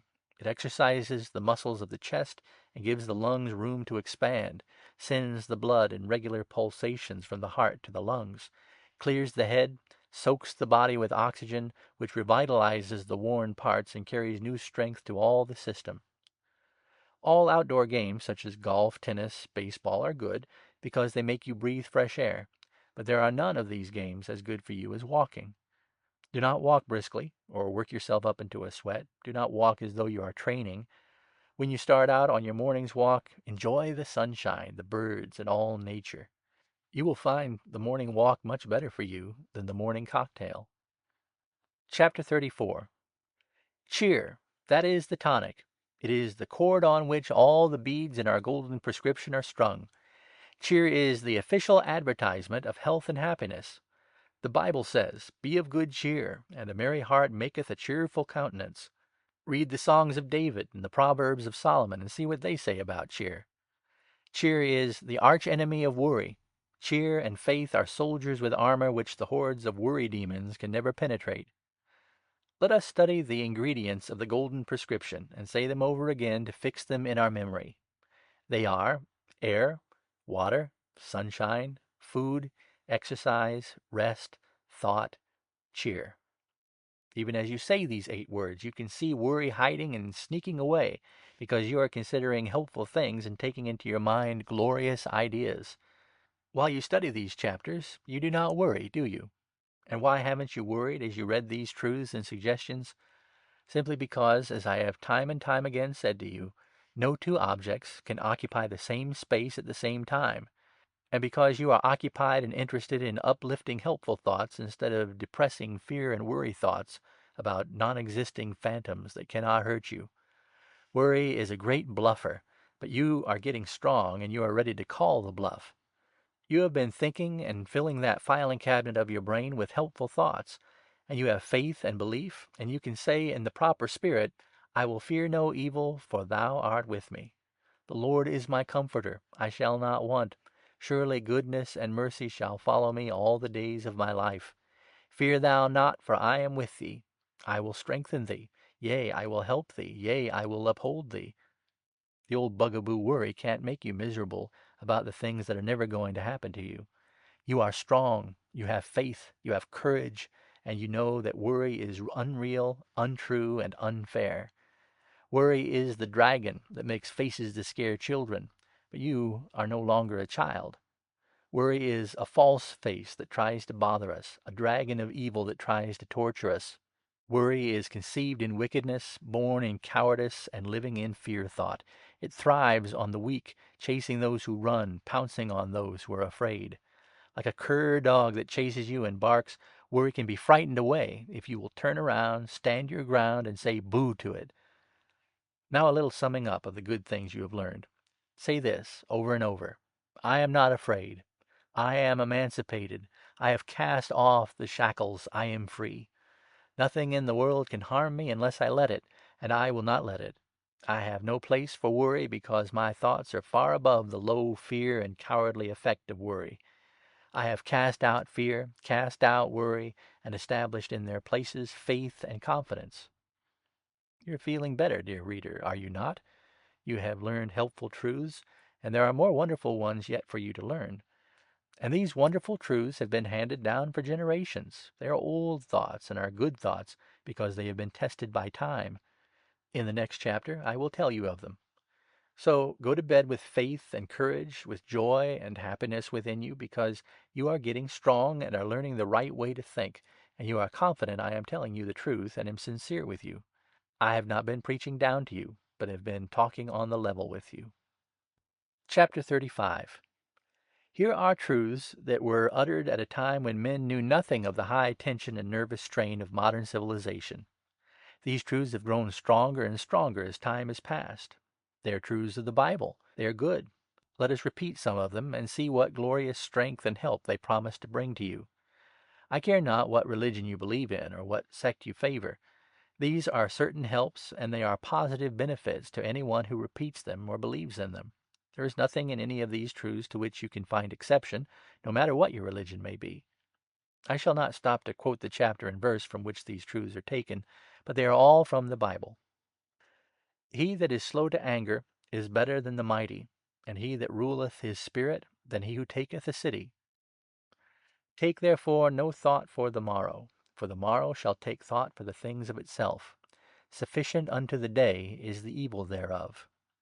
And yet, after all these centuries, and with these positive promises before us, the great number of people are worrying about tomorrow and making troubles of the things that are going to occur. Yet these things will not happen, and cannot bother you if you keep worry out of your mind. A merry heart doeth good like a medicine, but a broken spirit drieth the bones. That truth was uttered by Solomon, and it holds good today. Cast ye all your care upon him, for he careth for you. Be of good comfort. Thy faith hath made thee whole. Go in peace. Surely he hath borne our griefs and carried our sorrows. Commit thy way unto the Lord, and trust him, and he shall bring it to pass. Above all, take ye the shield of faith, wherewith ye shall be able to quench all the fiery darts of the wicked. What comfort those truths will give you! And again, listen. Fear thou not, I am with thee. Be not discouraged, I am thy God. I will strengthen thee, yea, I will help thee, yea, I will uphold thee. The Creator made you. He made the earth, the sun, the moon, the stars, the sky. He made all the planets in this universe we know about. He made all the 3,000 stars you see on a clear night. And yet, brother, each of these 3,000 stars is a sun around which a number of planets revolve, the same as these we know about revolve about the sun we know about. And when you consider each one of these stars as the center of a universe, just remember that there are many more universes beyond those. This is God's work, and it is wonderful that he will help so small a thing as you. He has made you. He will help you if you will go to him and have faith. His promises are true. The Lord is my shepherd. I shall not want. I will fear no evil, for thou art with me. And he is with you, and will be with you, if you have the faith to commune with him in silent prayer. Think faith as you pray. Think not the blessings are merely things you get for the asking. To many, prayer is a rehearsal of desires. It's like a child who asks for presents from Santa Claus. It is a one-sided proposition. There are several 100,000 ministers in the United States, and the chances are that every Sunday each one of these ministers gives the Lord a list of little temporal, earthly things he wishes the Lord to do for him. This is not my idea of prayer. Instead of bringing the Lord down to look after our little troubles, the scheme, as I take it, is to lift ourselves up into the atmosphere of the Lord with courage and faith, raise ourselves up far and away from the fear thoughts we have been thinking. Sincere and earnest prayer is a positive method of getting good suggestions into your thoughts, if your prayer is of the uplift kind. Prayer quiets your mind and keeps your thought on higher ideals. It fills you with noble impulses and gives you courage and strength. It will make your will stronger and your resistance to evil greater. Prayer brings help if you have faith. Nothing will brush away your troubles like real prayer. Remember that as sure as you live and breathe and have faith, your prayers will be answered if you pray right. Tonight, pray the best you know how. And tomorrow night, pray according to the instructions in the next chapter. Chapter 36. A glorious, golden, helpful chapter is this. It tells you a great way by which you may break the shackles of worry. It tells you of the splendid power and divine strength you get in prayer. Beyond human belief, perhaps, is the strength and help you will get from prayer, not only from the divine help, but from the courage and strength the helpful thoughts plant within you. Wonderful miracles may be performed in your own life by prayer, uttered in the right and faithful way that brings confidence and inspires and lifts you up. Proof? I told you early in this book you were going to learn truths, and that we would not stop for proofs of everything. But just this once I will prove a statement, or rather let you prove it to yourself, for then perhaps you will believe your own evidences better than the promises I make you. Well then, just to humor you, I'm going to give you a suggestion so that you may prove to your own satisfaction the value of prayer. For 7 days, 3 times a day, morning, noon, and evening, go to a room, draw the curtain down, and in the middle of that room place a chair. Go to it, kneel down before it. Rest in quiet for 2 or 3 minutes with your eyes closed. Then, for 10 or 15 minutes, in a low voice but in a distinct tone, pray slowly to your God. Do not once utter fear thoughts or name your ailments or talk about your troubles. Pray for others. Repeat passages of the Bible like those I have told you about. Thank the Lord for the blessings you have. Count those blessings aloud: health, strength, love, courage, happiness, ability to overcome, and so on, letting truth into your brain. Open your heart to Him. Keep uppermost the helpful promises of the Lord. I will fear no evil. He will care for me. Do this for 7 days with confidence that you will feel better, stronger, and happier, and these things will surely come to pass. Do not pray as if you were making an experiment or waiting to see how the experiment comes out. Pray with faith, and I promise you, dear one, that you will feel a sweet sereneness, a strong courage, perfect peace, and that faith will flourish and will banish worry and fear and bad thoughts.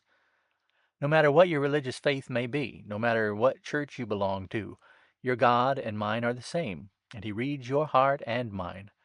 God is greater than sects or creeds or isms or fancies, and some day, when men have better understanding, all these creeds and church divisions will vanish, and there will be but one great, grand, universal religion, and it will be one of happiness and joy. It will not be a religion of fear and sorrow. It will not be a religion that causes you to chastise yourself. The great religion of the future is to be universal. Cheer, love, and happiness are to be the beads on the rosary, instead of ashes, sorrows, and tears. Prayer, then, will be your proof, and you are going to test it out for yourself, and then you will surely believe the things I tell you from now on.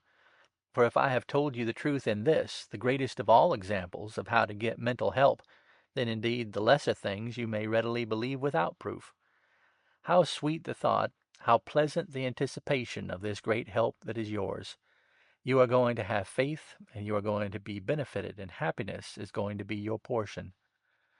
Tonight, then, continue this helpful, close communication with your Creator, who says to you, I am with you always. Ask, and you shall receive. Seek, and ye shall find. I am thy God. I will walk with thee. The very practice of raising your thoughts up into the grander views of life will bring you a peace that passeth all understanding. These truths have been handed down through passing generations, and only a few have known them, even as you, who are now just entering into the understanding. On your pillow, thank God for the truths and assurances and promises He has given you, and resolve to do and act and to be an emancipated member of the faith family, who has found that worry is but a shadow, a thing unreal that cannot hurt you, because you have strength that comes from knowing that He is with you. This sublime suggestion and this chapter you should ever remember as the bright star of hope that shone clearly forth in your hour of darkness, and caused you by faith to raise yourself into the divine presence. Chapter 37. One of the great laws of nature is the law of cause and effect. Wherever you see a result, there is a corresponding cause that made that result. There is no such thing in nature as a blind chance. Everything that happens operates in accordance with a law. The law underlies everything. A moment's thought will convince you that there is not an effect without some cause. A great stone is dislodged and rolls down the mountain side, striking a tree which it uproots, and sends rolling down to a stream which it dams up. This causes a flood, which sweeps away a fertile field, and so on, effect after effect. But back of all there was a cause. It was not a blind chance. The stone was dislodged by the effect of causes that had been at work for centuries, disintegrating the stone, wearing away the foundation. There was no more chance in the dislodging of the stone than there was in the striking of a clock that had been wound up a day or a week before. Both are the natural result of the great law of cause and effect. Man can take hold of these laws and turn them to advantage. In the cause of this fallen stone, man could have prevented the stone from falling by building up a foundation to prevent its leaving its resting place, and all the damage of the flood would have been prevented. Man has risen from savagery to what he is today because he has studied cause and effect, and has learned to produce beneficial effects by using natural causes for his benefit. Oxygen needs hydrogen to accomplish its life's mission. The plant needs oxygen to accomplish its mission. The animal needs the plant to accomplish its mission, and haughty man needs willpower to accomplish his life's mission. Each draws to itself that which it needs in proportion to its uses of the law. Man has consciousness and thought and reasoning power, and has the desire to live his full life and accomplish his purpose. He must use his mental equipment in discovering and planning and availing himself of the natural forces of the great law of cause and effect, and he must learn to apply that law to his own benefit. All progress, whether physical, mental, moral, or spiritual, is based upon law, and he who wins success in any line does so because he has followed the law or laws pertaining to his business, his pleasures, and his thoughts, whether he does it consciously or unconsciously. Cause and effect show us that if you plant a certain seed, a certain fruit will come from it. This is a scientific truth. What you plant in your brain determines what you are going to get out of it, in a higher or more developed form. Consequently, you must keep putting in your brain good thoughts, courage, hope, faith, ambition, cheerfulness, kindness. If you keep planting your garden with these good things, good is bound to come from it. It is the great law of compensation again, in another form. But back of all these forms and all these suggestions I have given you is the one fundamental truth, no matter how it is expressed, and that is, as ye sow, that shall ye reap. Chapter 38. The great scientific authorities of the present time teach us that a man, by diligent care and practice, may absolutely and completely change his whole character, temperament, and habits. He may kill undesirable traits of character and replace them with new desirable qualities and faculties. He may eliminate worry and substitute happiness. Your mental attitude is the result of the current of your thoughts, ideas, and beliefs. You are constantly at work building up a mental attitude. It is not only making your character, but it is having its influence upon the outside world through your example. Every person you meet takes a mental inventory of you. If you go into another's presence with a lack of confidence in yourself, or a lack of confidence in the thing you have to sell, and an unbelief in the proposition you wish to place before him, he will get your spirit and will feel that you have no confidence in the things that you are trying to offer him. He will catch your mental atmosphere at once, and you will suffer thereby. But on the other hand, if you are filled with thoughts, feelings, and ideals of enthusiasm, success, and courage in yourself and in your proposition, you will fairly radiate success towards those you come in contact with, and they will unconsciously take stock in you and your goods, and the chances are they will be willing and glad to do business with you. You know there are many men who radiate failure and discouragement, and when such people come into your presence, you are affected by them. There are others who come to you with confidence and enthusiasm, and the moment they come into your presence, you at once catch their spirit and respond to it. I can say that there is an actual atmosphere surrounding men that is either of the uplifting or the depressing kind. If your mental attitude is right, it is a magnet that draws others to you. If you think success firmly and hold it always before you, it tends to build up a confidence which attracts others to you. Fix your mind upon anything, good or bad, in the world, and you attract it to you, or you are attracted to it. You attract to yourself the thing you expect, think about, and hold to in your mental attitude. This is not superstition, but a firmly established scientific fact. As the writer of old said, "As a man thinketh in his heart, so is he." Dust out the chambers of your mind and all those distressing thoughts like "I can't," "my poor luck," "poor me," "I'm sorry," and replace these thoughts with invigorating, forceful, compelling ideas of success.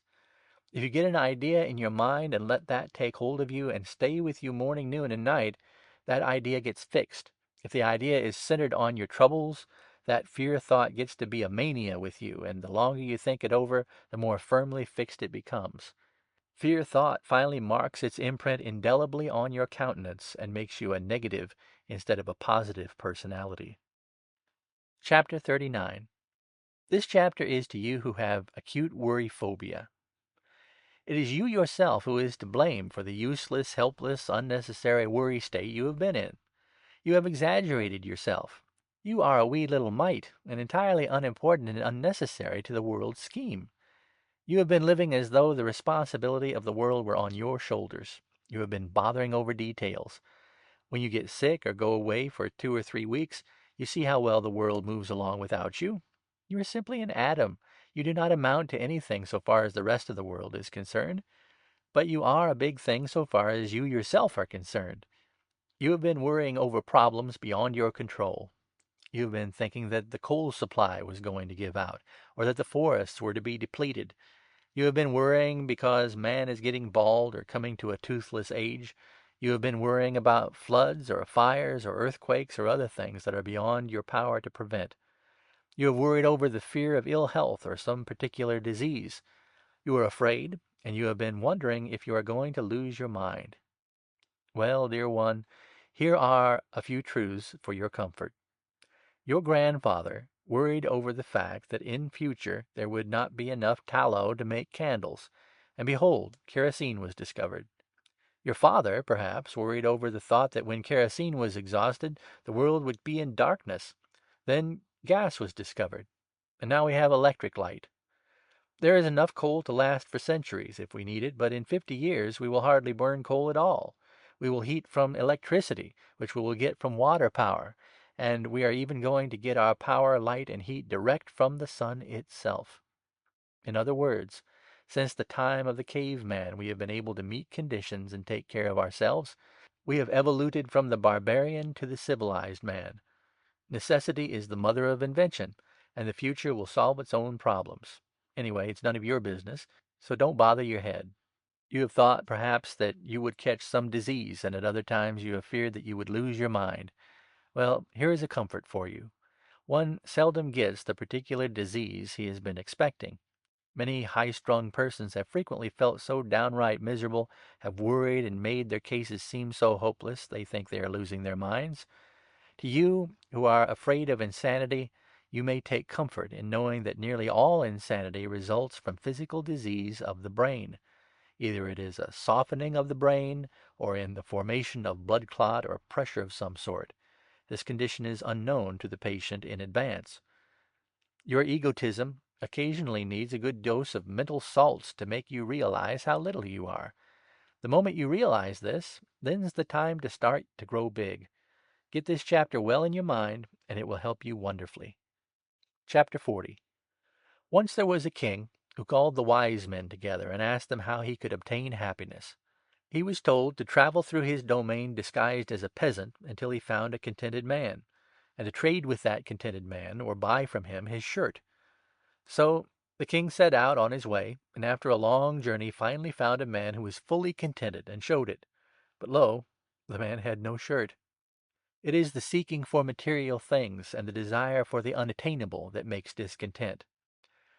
Our colored brothers down south are happy. They have few material things. They need few. But they use those few things they do have to the best advantage. They have good appetites, good health, and they are always smiling or joking.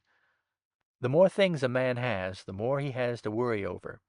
You must learn to be thankful for the things you have, and you must spend your time adding to your store of happiness by doing something for somebody and making the best of the things you have around you. The first rule of happiness is the doing of something for somebody. A word of cheer, a kindly act, interest in other folks, wise counsel, and above all, lending a helping hand with a smiling face. Get selfishness out of your system. Do not look for a direct reward for the good you do. Plant the seeds. The harvest will come out all right later on. Think of the great unselfishness of your mother. She has cared for you, watched over you, shared your joys and sorrows, your hopes, your troubles, and all without a single thought of her reward. You must not do kindness and look for profit from the act right away. Kindness should never preface a request. Women often do kind things for their husbands in order to get them in good humor, and when this is attained, they follow their advantage by asking a big favor. The reflex from such an act of kindness offsets the good that was done. Happiness comes from the very doing of good, and not from the hope of reward. Keep in good humor, for anger kills happiness. Do not quarrel. Remember that a soft answer turneth away wrath. Let the other fellow stew and fret and work himself into a fury, but you keep calm. It takes two to quarrel, and you must not be one of the two. Start tomorrow making it a point to say a pleasant word to every one you meet. To those who are ill or in trouble, whisper the word of sympathy first, then a word of courage and helpfulness. To those who need advice, give your kindly counsel. Make it a point with every one you meet to leave a helpful influence, whether it is a smile, a cheery word, a kindly hand clasp, or an act of kindness. The very mental resolve to do this will start happiness your way, and the act of kindness you do will bring the happiness. A selfish person can never be happy in the world. An unselfish person will always be happy. There is no happiness so complete or half so sweet as that which comes to you when you have done something worth while in helping someone by act, example, or inspiration. You are now getting along in this study to where I can ask you to be a pattern for others to follow. You are to be a model and radiate to others happiness and good humor. This will attract others to you, and they will want to find out how you were changed from your old self into the new happy being, and that means they will follow the rules you have followed, and the general good in the world will be increased just so much. All of which will bring me great dividends from the suggestions I give you, and great dividends to you for passing the suggestions along. Chapter 41. Here, then, you are as an example or an exponent of the model idea and of the power which comes from being in the right mental attitude and in understanding the way to do good in the world and the way to get happiness. Tomorrow evening, after supper is over, go into the kitchen and help wife or mother with the dishes, and help her to put the kiddies to bed. Do this 3 days, and you will have a big dividend of happiness, for you are doing something for somebody where it was unexpected. The smile on her face, the gleam in her eye, will whisper to you of love and appreciation, and your heart will beat in the sweet rhythm of melody and the consciousness that you have helped her. If you are a parent, I want you to resolve for several days to be a playmate with your children, to reason with them and not to scold them. Show them the better way to do things. Tell them sweet stories with good morals, and you will have happiness, because you are doing something for somebody. At the table, take your time to eat. Do not bolt your food or sit in gloomy quietness. Be cheerful and show interest in the home circle. Eat slowly, be relaxed, and you will find happiness coming in through the cracks of the door. Husbands and wives, I want each of you to remember that you will have crossed wires and blue spells and worry. Make it a rule that you do not both have them at the same time. If one of you is in the dumps, let the other one sing, instead of joining in the cloudy atmosphere. Show each other love and attention, and you will find happiness knocking at the door of your heart. Indifference, neglect, lack of consideration are great causes of women's worry and sorrow. A kiss, the moving of a chair by the husband as the wife sits down, the placing of a pillow at her back, a stool for her feet, or a wrap on her shoulders. These little attentions are big dividend payers. They make you happy, they make her happy, and two are benefited thereby. How inexpensive it is to do these little things. Once in a while, instead of going out for the evening, make up your mind to stay in. Put on your slippers, sit close to the fire, and talk to that old sweetheart of yours, rehearsing your courting days, your honeymoon. Live again your sweet, joyous days of young love, and there will be a sweetness coming to you, and a peace surrounding you, and a contentment that passeth understanding and banishes worry and strife. Try it, brother. I am telling you the truth. It is a practical benefit. Young man, tonight, stay in with your mother. Talk to her of your younger days, and talk of her younger days. Get her started with reminiscences, and watch her eyes sparkle and her cheeks glow. And oh, what happiness this will bring you! Remember that mother of yours is the one person in the world whose kindness was never the preface to a request. She has done things for you, never hoping for a reward. Some day Mother is to leave you, and what a wonderful happiness and satisfaction you will have in the thought that you loved her while she was here, and that you helped to make her life pleasant, and, above all, you showed appreciation. There is no ache in a mother's heart so hard to bear as ingratitude. Mother can stand the headache and the backache, but oh, the heartache hurts her so much. You may have an enemy, or a friend with whom you have quarreled. Screw up your courage, go to that enemy with hand outstretched, and say, "Let us forgive, let us begin all over again as friends." With such an approach he will forgive, and oh, what sweet peace you will have the minute you do this. Forget revenge. Revenge never in the world made a person happy. The very atmosphere around me as I write these lines is tinged with rosy cheer. The sun in the west is wreathed in golden glow. The noise of the street is sweet music, because my heart and brain and thoughts are filled with charity, forgiveness, kindness, and peace. And you will find this same sweet satisfaction if you do the things and follow the suggestions in this chapter. The mere writing of these thoughts to you makes me very happy, and bears out the suggestions that I have made so often, that the bringing in of good thoughts raises your ambition and courage and brings happiness to you. Courtesy, little attentions, consideration, sympathy, interest, and the expression of love to those around you are sure foes to worry. Resolve that to wife, to mother, to husband, to father, to daughter, to son, as the case may be, you are going to show attention and consideration, and you are going to open your heart to them. You are going to counsel with them. You will sympathize with them. You will love them. And they want to be told of your love. And you can tell them you love them, not only by word, but by looks and deeds. Chapter 42. These suggestions and thoughts flowing through my mind, expressing themselves in words, are to be printed and passed on to the great world to read. These very thoughts bring me sereneness and happiness that I cannot well express, and a like satisfaction will come to you as you pass the helpful influence along to those you love. Kindness brings happiness. There is nothing you can invest in that will bring greater dividends than kindness and cheery words. Lincoln wrote a whole sermon in 16 words. You can catch more flies with a drop of honey than with a gallon of vinegar. Kindness means gentleness. Therefore a gentleman should be a gentle man, or a kind man. We have grown so accustomed to saying gentleman that we do not stop to think what the word really means. Lincoln was a gentleman in every sense of the word. He had a great heart, a cheery word, and a comforting way. Withal he was most gentle and kind. What a beautiful lesson he gave the world in this sweet sentiment! When they lay me away, let it be said of me that as I travelled along life's road, I always endeavoured to pull up a thistle and plant a rose in its stead. That is a golden text for you. Worry is the thistle you are to pluck, and kindness is the fragrant rose you are to plant in its stead. Ages ago, a Greek philosopher said, "If there is any good deed I can do, or kindness I can show, let me do it now. Let me not defer or neglect it, for I cannot pass this way again."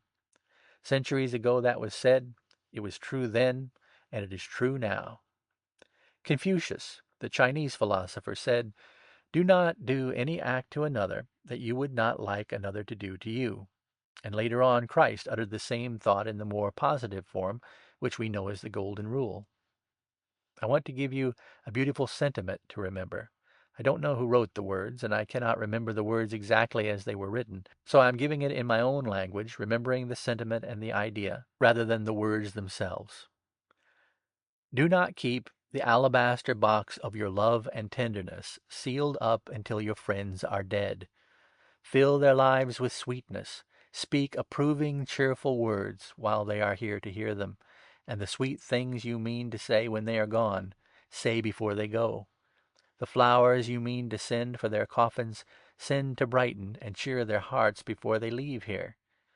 If my friends have alabaster boxes laid away, filled with sympathy and affection which they intend to lay over my dead body, I would rather that they would bring them now to my weary and troubled heart, and open them that I may be refreshed and cheered by them.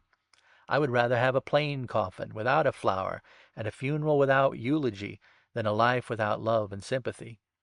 Let us learn to anoint our friends beforehand for their burial. Post mortem kindness does not cheer the troubled spirit. Flowers on the coffin cast no fragrance backward over life's dreary way. What beautiful thoughts these are. Let us ever remember them. The hand clasp can show sympathy in times of trouble more eloquently than the floral piece. Think just a moment of the many chances to show kindness you have had and have overlooked. Remember how the loved one who is gone longed and waited and listened for words of appreciation and evidence of affection. How much better you would feel now if you could turn time backward and erase unkindness of the past. But the past cannot be helped. Today and the future only are yours. You must learn to profit by your neglect of the past and to do better in the future. How many ways you could have shown kindness to your departed if you had your past to live over again! By your mistakes you are going to learn a lesson, and from now on you are going to say the kind word now. You are going to whisper love and gratitude to the waiting ears of those who should hear them. Take home a bouquet tomorrow night. Remember your life's partner each day with some evidence of your gratitude and appreciation and love. Chapter 43. I want you to make an investment. It is one that will pay big dividends and pay them every day of your life. The most fascinating land booklet or mine prospectus never offered greater returns than this investment I want you to make. The best of all is that you need put no money in it, only time. I ask you to invest 15 minutes each day and devote them to sizing up things and taking mental inventory of your progress today and planning for the day's work tomorrow. Sizing up things can be well done only in solitude. Plants grow in darkness, yet the common understanding is that they grow in sunshine. The sunshine is absolutely necessary for the growth of the plant, but the real growth is done in the quiet of the darkness. The brain develops in solitude, yet hustle and bustle and business activity are as necessary to the brain as sunshine is to the plant. The real brain and moral growth takes place in solitude. Here again, we must remember the law of compensation. If a man had all hustle and bustle and no solitude, he would be like a machine without a governor. He would run so fast that something would have to give way. On the other hand, if a man is too much in solitude, a plant too much in darkness, they will wither and die. Man has always had a great admiration for the big individual, whether bird, beast, fish, plant, or human. There are two kinds of birds: the kind that live in flocks, like the blackbird and the wild duck, and the kind that lives by itself, like the eagle.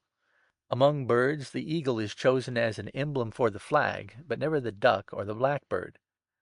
Among beasts there are two classes: the herd kind, like the sheep, and the strong individual, like the lion. The lion is the symbol of strength and courage, the sheep the symbol of innocence and simplicity. The lion appears on the coat of arms, but never the sheep. In the fish family there are two classes also: the kind that live in schools, like the mackerel, and the kind that lives by himself, like the whale. When first the savage drew a rude picture of a fish on his hut, it was a whale, not a mackerel. We never find the mackerel's picture printed except at the fish dealer's and on the menu, and then only because the mackerel is good to eat. Among trees, the one that attains great proportions and beautiful symmetry is yonder giant oak or elm that grows in the open. It needs room to breathe and grow. It grows better if it is segregated from the crowded forest.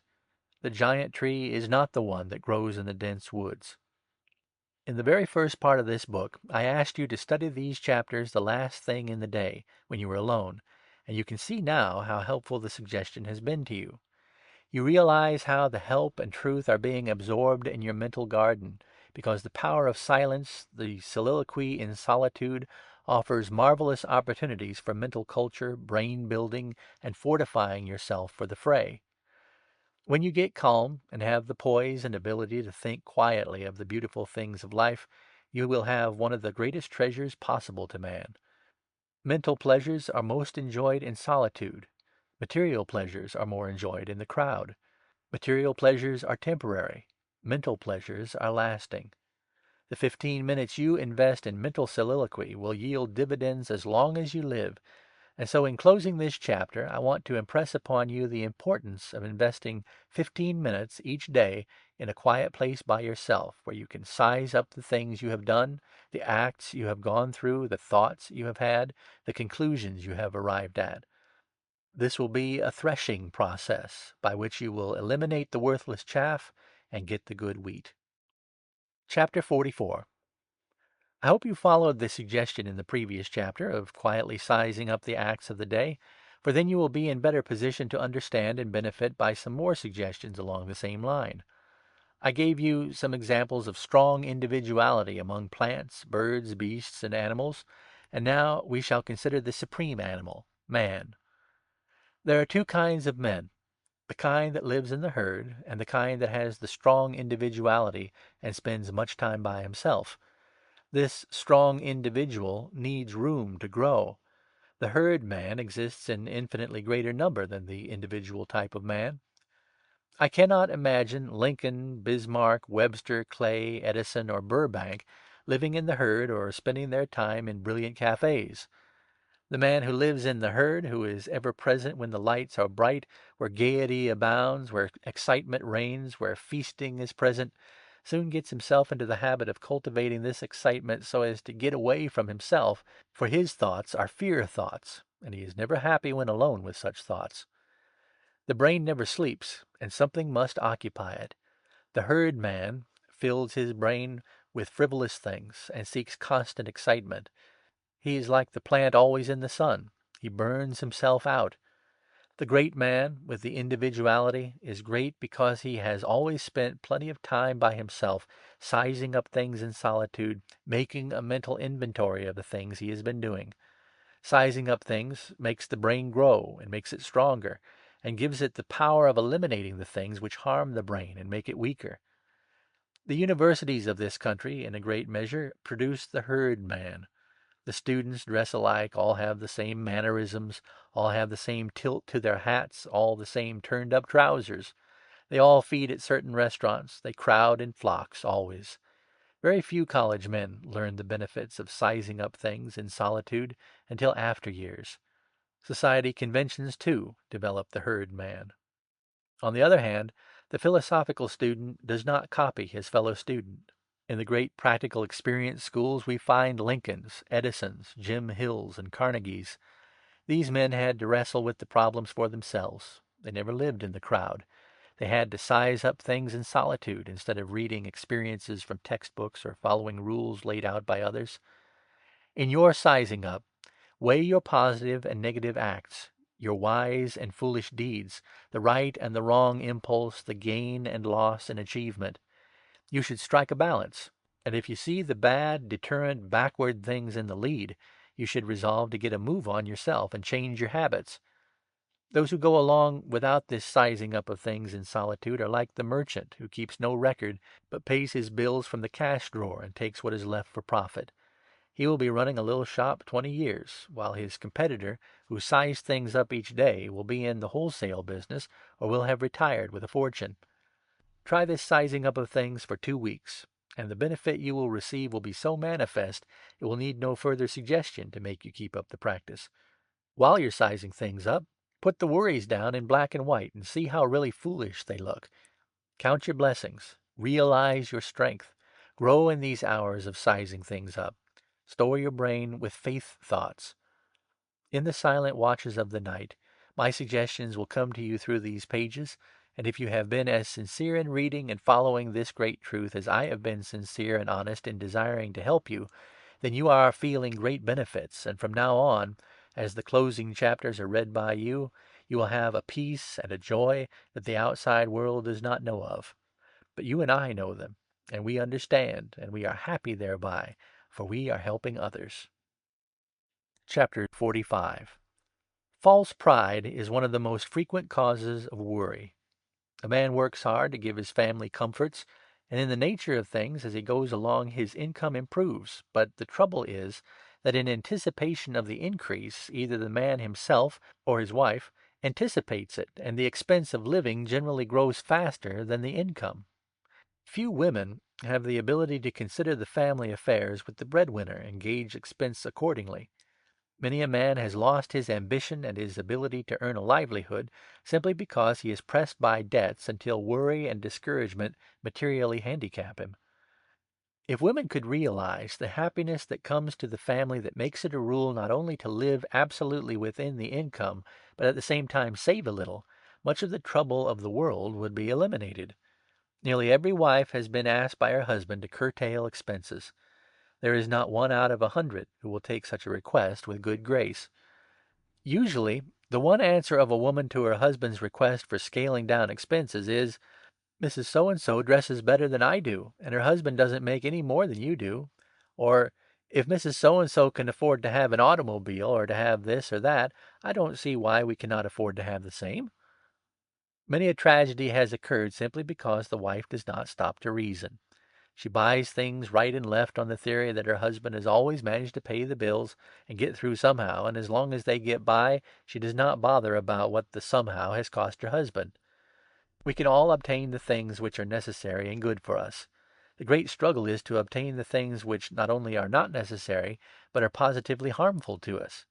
It is the struggle for the useless things that makes so much trouble in the world. Fear thought is kept in ferment all the time by debt hopelessness, and pride is the yeast that generates the ferment. It is the desire to show off, to appear better than the neighbor, to excite envy among one's friends, that produces so much misery. Many a home has been wrecked by this false pride. And when the poor husband is faced by the stern necessity of selling the home or moving into a house where the rent is cheaper, women look at the matter as hard luck. Few women can deal with these things philosophically. The ones who can are the busy, home-loving women. Most women in adversity have so much false pride they worry their husbands almost to death by constant rehearsal and ever-present thought of what they have had to give up since the retrenchment in living expenses has come. Many a man has been driven to distraction because after he has reduced his cost of living and has given up extravagances, his wife constantly reiterates or recounts the things they used to have and makes odious comparisons. When fortune or time or circumstance change a man's income so that he can no longer live up to the pace he has been going, there is nothing greater to his credit than the ability to face the situation and to change his scheme of living by moving into a smaller house in a new neighborhood, and away from the associations and environment which have put him in the hole. And happy indeed is the man who has a wife who is a real partner and will do teamwork in this respect. False pride is one of the greatest worry makers of the age. Many men are carrying the yoke around their necks, bowed down under heavy burdens of debt, in order to satisfy the pride of the wife, that she may be the peacock and put on airs over her neighbors. Many women will read this book. Every woman who reads these lines is either the kind who has been a handicap to her husband, or the kind who has been a help to him, a good partner. The latter will warmly applaud these sentiments, while the former will call them pessimistic, too severe a condemnation of womankind. Let us hope this chapter will arouse some women who are guilty of the very things alluded to, and by arousing them cause them to think. And if they think, good will come out of it, for consideration of plain truth cannot fail of its object, better living. Simple things, simple joys, simple habits, simple living, simple pleasures are the ones that are enjoyed best by true, sensible men and women. Chapter 46. Faith is not merely belief and acceptance of things told you. That kind of faith can generate fear. For if you believe all you hear, you will absorb much untruth. Faith means something deeper, more real. It is the contact that puts you in touch with the great forces of life and nature, and brings an inflow of power from the great supply source behind. Faith in yourself is of highest importance. It will influence others' opinion of you and attract people to you. People will measure you by what they see of you and what they hear you say. If you are weak, irresolute, and lack confidence, you surround yourself with an atmosphere of negative gloom and depressing influence. If you are strong, you radiate attractiveness, magnetism, confidence, and faith of others in you. That faith in yourself not only impresses others and influences them, but positively strengthens your own mental equipment and moral powers. With such faith, you have confidence in your ability and in the plans that make success come to you. Confidence is the basis of trade.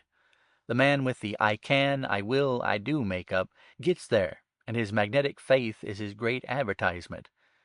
You must have faith in the world generally, but not so much faith in others that you carry it to the point of making you gullible. You should be alert mentally, and you will be enabled to differentiate in measuring others. Be generous, however, in the goodwill, confidence, and belief in others. Trust your fellow man in small things without much suspicion. The general average is good. Every successful man has faith. He has a deep-rooted belief in something outside that helps him. He calls it his luck, fortune, guiding star, or destiny. He has an intuitive belief in a certain something that helps him and causes him to get over hard places. This something is really his self-poise and mental dominance. I know men who can give no explanation of the means by which they expect to get by their present troubles or difficulties, yet they have sure faith that they will get by. The man who says, "I don't know just how, but I will get through it somehow," is the one who does. Something pulls him through. It is his faith, and the very words "I will" in the expression of faith. You ride in a train, in a street car, or travel by ship. You read, eat, sleep, and have faith in the hand that guides the engine or motor. You show faith at every turn of the road in life. All faith rests on a great underlying law. That law enables you to establish faith in yourself, and that is the faith that concerns you most. With faith in yourself, you are invincible. You can conquer fear and all the holdbacks in life, and secure the spur of confidence and poise that makes you go and makes your plans go. Chapter 47. The cuckoo lays eggs in a sparrow's nest. The sparrow hatches the cuckoos, which crowd out the rightful occupants. Fear thought, implanted in the brain, will destroy and crowd out many faith thoughts. Fear is the parent of bashfulness, timidity, depression, irresolution, worry, and all the rest of the brood of negative, hurtful feelings and emotions. Fear and its progeny paralyzes mental effort and good work. It prevents the working out of well-thought plans and destroys power to make fine analysis. Fear withers the fine building chances of men and women, and makes weak, negative individuals instead of strong, reliant conquerors and doers of things. Fear destroys the cheerful and powerful "I will" harmony, and makes one sick bodily and stupid mentally. It eliminates the energy the average person has, and positively prevents worthwhile accomplishment. You can't go fast on the road of content if the shackles of fear hold your feet and block your way. It is not the trouble of today that unnerves you or brings you down. It is the fear and worry about troubles that you expect in the future, and those troubles never come to pass at all. You can care for the troubles of today, but when you put the big burden of tomorrow's troubles on top of today's troubles, you are doing your mind and your body a great injustice. The energy you spend in threshing out the maybe troubles of tomorrow is sufficient to conquer more than the troubles of today. Nature has equipped you with a reserve supply of energy for the unexpected emergency troubles of today, but she does not calculate to have you draw on that reserve for future troubles which will not come. She is insulted by such demands, and resents such presumption on her liberality. You must learn how to kill the fear vampire. All that is necessary is this: put willpower in command, and substitute faith for fear. That's the thing in a nutshell. It requires patience daily and hourly, with great alertness and strength. That's why I repeat the suggestion so often, to keep the thought alive. The constant impulse will impress you. When you eradicate fear, your mental attitude of faith will work wonders for you, and you will radiate hope, confidence, and ability, and impress these positive forces upon the people you meet. Trying to drive fear away by ordering it out is like trying to shovel out darkness from a room. You simply cannot do it. Open the windows, let in the light, and the darkness vanishes. Light and darkness cannot both stay in the room at the same time. It's the law I speak of so often, that no two objects can occupy the same space at the same time. Let the sunshine of faith in at your mental windows, and fear is absolutely dissipated. Chapter 48. Your willpower is a strange, subtle, intangible thing. It is your ego, and the trigger that fires the will is the I. I can, I will, I am. Your will, whether it is weak or strong, is the keynote of your mental balance sheet and a synopsis of your life story. The strong will is nature's delight. It is nature's plan, and she rejoices when her plans work out and overcome artificial hindrances. Your will is a living force. It is electricity, power, energy. It is as positive in its working and as true to the great law in its workings as gravity. Nothing to you is impossible if you will do a thing and will until you make this thing happen. I hope you are using your willpower aright. Do not confuse stubbornness with strongness in relation to willpower. A mule is stubborn, but he has no willpower, just a negative hindrance. Stubbornness comes from prejudice, ignorance, or misdirected energy. The man with a strong will knows how to yield, when yielding means stepping aside to get a better view or a stronger foothold. The stubborn man will not bend or stoop, and his stiff attitude will break him. A willow bends when a storm is on, and it bobs up serenely and keeps growing after the trouble is past. The man with will is like the willow. The ship has to turn out of its course to avoid rocks and icebergs. The big man doesn't push ahead right into trouble. He weaves, winds, stoops, climbs over, around, and under, and he gets by. Your one road to your objective of peace, efficiency, and poise is willpower. A strong, asserted willpower that brands good impressions on others, that is suggestion. When that willpower brands impressions on your own brain, that is autosuggestion. When good thought suggestion is driven in by strong willpower, it becomes automatic and habitual, and there is an end of all your troubles, worries, and fears. The way to develop the willpower to activity and responsiveness is by constant, concentrated attention to helpful suggestions, to others and to yourself, until these suggestions become automatic autosuggestions. And that's where I hope to be of service to you in this book. I keep hammering away at the suggestion of faith, courage, hope. I pound away at that willpower of yours. I strive to awake your latent powers of activity. I hold up promises of great rewards. I lead by sentimental touch. I reason with logic. I try to convince with common sense. And two, by examples and illustrations, to teach, win, coax, or intoxicate you, to get into line and join the chorus and repeat the short litany of the great universal church, which is, I can, I will, I am, I do. Verily this is truth I am telling you, and I want you to take these pages as personal counsel with you. You can have pep, and the way is through that willpower of yours. Get busy with it. The clock seems to be ticking faster than it used to, and old Tempest is fugiting to beat the band. Your call is marked down on the slate, and I am the merry bell boy rapping at your mental door, telling you it is time to wake up. Rouse up and go to it, and let me put the hallmark of genuine purpose on your brow so the world can see it. The hallmark is, I will by my will. Chapter 49. Pick out 12 drinking men you knew 12 years ago. Go over the list and see what's happened to them. Pick out 12 of the successful men you know today. Go over the list and see how many of them are boozers. 25 years ago, the man who said, I don't drink, was subject to sneers. Today, the man who says, I don't drink, comes in for cheers. If the stomach is filled with booze and the lungs with cigarette smoke, you cannot expect to build a good brain. The boozer has no more chance to win success in the game of life than a tallow-legged dog has to catch an asbestos rabbit in the place of fire and brimstone. You cannot get away from the fact that the worst of the real troubles in this world, the broken hearts, the deserted homes, the pinched children, the fallen women, the failures in business, are caused by drinking. The man who gets to the top is the booster, not the boozer. How about the absconders, the murderers, the human derelicts that have come to your attention? What was the cause of all these troubles? Answer: booze. Go to the poorhouse, talk to the old codgers there, shake things up and find out why these people have no homes. Answer: booze.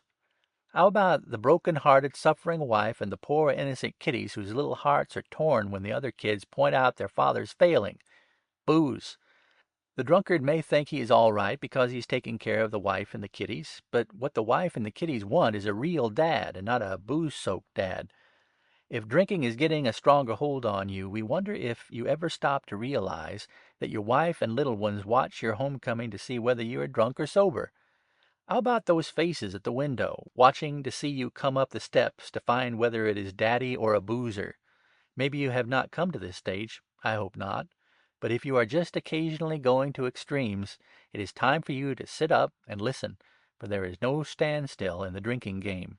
You either have to get the best of it, or it will get the best of you. We have heard about the man who says, "I can take a drink when I feel like it. I know when I have enough and when to let it alone." Every drunkard and old soak has said those words 1,000 times, and it is a lie, and he knows it. We have no time to talk about the lambasting that drink gives the stomach, or to prove that your wonderful body cannot be soaked in alcohol and allow you to keep in good health at the same time. You cannot play the drink game and the think game at the same time. Drink puts think on the blink. When your brain is steeped in alcohol, it is a mere mass of putty. I cannot promise that every non-drinker will get to the top, but I can promise that no one will go to the top if he doesn't keep sober. Time flies, and the drinker finds he hasn't anything saved up for a rainy day. And gee willikins, how it does rain when it gets started! A drinking man in his old age pities himself, then curses himself, then grows jealous and pessimistic. This is followed by grouch, worry, fear, and the poor old boozer is down and out. We have used some pretty strong language in this chapter, but the strong words are needed. If you get a poison bite on your hand, perfumed oils will not cure it. It needs a caustic. You can lead a horse to water, but you cannot make him drink. I can tell you about the curse of drink, but it's up to you to quit. I challenge any man to advance a logical argument in favor of drinking. Note I say drinking. I do not refer to taking whiskey as a medicine, although the doctors tell me even that isn't necessary. I can tabulate the crimes and the misery of the world and show that the cause in the great majority of cases is whiskey. There is no one thing in the United States doing more harm than whiskey, and you know it. That is cold truth. The nation is aroused, and it will not be very long until Congress will prohibit the manufacture of liquor for use as a beverage, and that condition will be brought about by businessmen who know liquor prevents efficiency, increases taxes, makes more jails, hospitals, and poorhouses. The change will be brought about by economic reasons, and that's why I am sure national prohibition is bound to come. Chapter 50. There are no beaten paths to the door of fortune. Every path, every road, comes from a different direction. You must make your own road. Fight your way through the brambles and underbrush. You must have purpose, for energy without purpose is waste of effort. Direct your mind toward your ideal. Do not be discouraged at seeming obstacles. In the morning, say to yourself, "I will not be disturbed by the busybody, the ungrateful, the liar, the deceitful, the envious, the tale-bearer. They are poor souls who do not know how to control their minds, and I cannot be injured by any one of them." In the morning, when you feel like remaining in bed, get this thought: I am rising to do the work for which I exist, and I am happy in the thought that I have work to do, and I am going to do it. Do not bother whether the day is hot or cold. Say to yourself, "I do my duty, and weather or troubles or things without reason shall not stop me." Do not talk about what you could do or could be, but do it and be it. Work at that which is before you and is expected of you, and do it seriously, vigorously, calmly, without allowing things to distract you. Do your duty, and do it without grumbling, and you will be happy, and there is no man that can take this happiness from you, or rob you of your right to enjoy it. Chapter 51. Honesty is the best policy, and the rule is as true today as ever. It needs no proof. It is established and recognized. The man who marks his cards in the game of life to cheat his fellow man is just as sure to meet failure as the sun is sure to shine tomorrow. You are always hearing about or seeing a Mr. So-and-so who has made lots of money, and you know he is dishonest, but so-and-so has not paid all he owes. Yet he has paid much for his money. He is paid in the lack of respect you and everyone show him. Prison bars are not always the punishment for dishonesty. Mental punishment, self-accusation, and the consciousness of guilt, all these are much greater than we will ever know. Mr. So-and-so you speak of would give every dollar he possesses to change places with a happy, honest man who hasn't a dollar in the world. Dishonesty brings worry and suffering far worse to bear than prison bars. Be square with others, but particularly be square with yourself. Keep your eyes off the outside of the man who makes money dishonestly, but look into his inside, his conscience, and you will not envy him a bit. No matter how poor you may be, if you are honest, you will be richer than the dishonest man of wealth. Riches of golden dollars are not the measures of happiness. Riches of joy and practicing the golden rule are the real riches we are seeking. No man who observes the golden rule will be dishonest. And I believe in the golden rule, and you believe in it too, do you not? So, we are adding to our riches of happiness every day, aren't we? And our hearts sing for joy, for our old worries and envies are getting mighty dim as we travel this main road of helpful thought and follow the suggestion of helping others and establishing within us the thought, I will do right. To skin others is to cheat yourself and rob you of the possibility of enjoying your existence. The smooth man has a rough road to travel. Chapter 52. There's the hypocrite. Do not let him come near you. He has the glad hand and a very bright face. He smiles and he does many of the things we are telling you to do. But he's only an actor, a counterfeit. He tries to be everybody's friend, but in the wind-up he is recognized as unworthy, unbelievable, and is shunned by all. He covers up his real desires and plans his speech and actions just to suit your wishes. He is insincere, untrustworthy. He is afraid of making enemies. He is a weakling and a coward. He is a thief, a liar. He is dishonest, and his friendship vanishes instantly when you are in trouble or in need of a friend.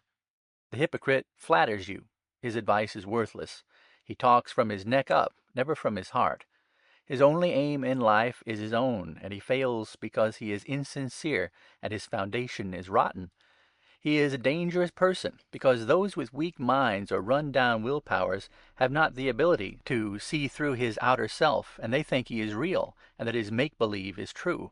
Those who have faith in him fall or suffer, for they are leaning against a wall of straw.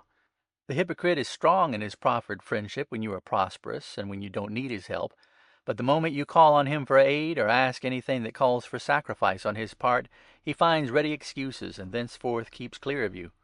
These smiling, obliging, agreeable hypocrites are positively hurtful to you.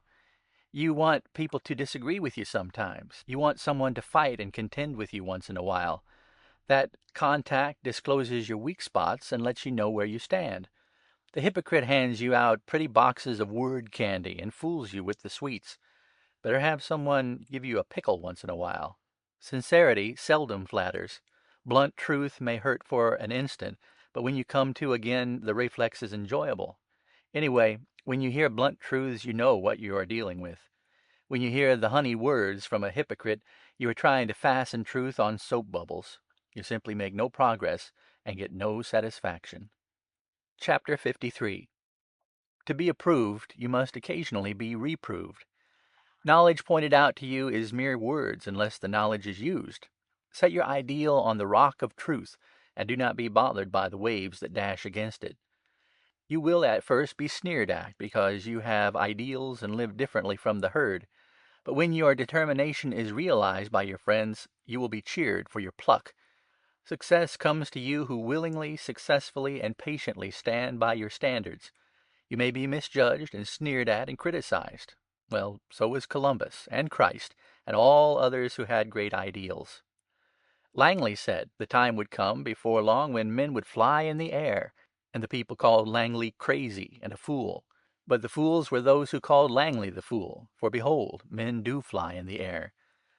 Old ideas founded on the "you can't" theory are every day being upset by stern, patient, courageous men bobbing up and doing the very things the wise ones declared impossible. You have said, "I can't stop worrying." The answer is, you can. Do not look backward toward your regrets or sorrows. Look forward to hope and happiness, and enjoy the anticipation of the pleasures in store for you. Yesterday had many pains. Why turn to the fire that burned you?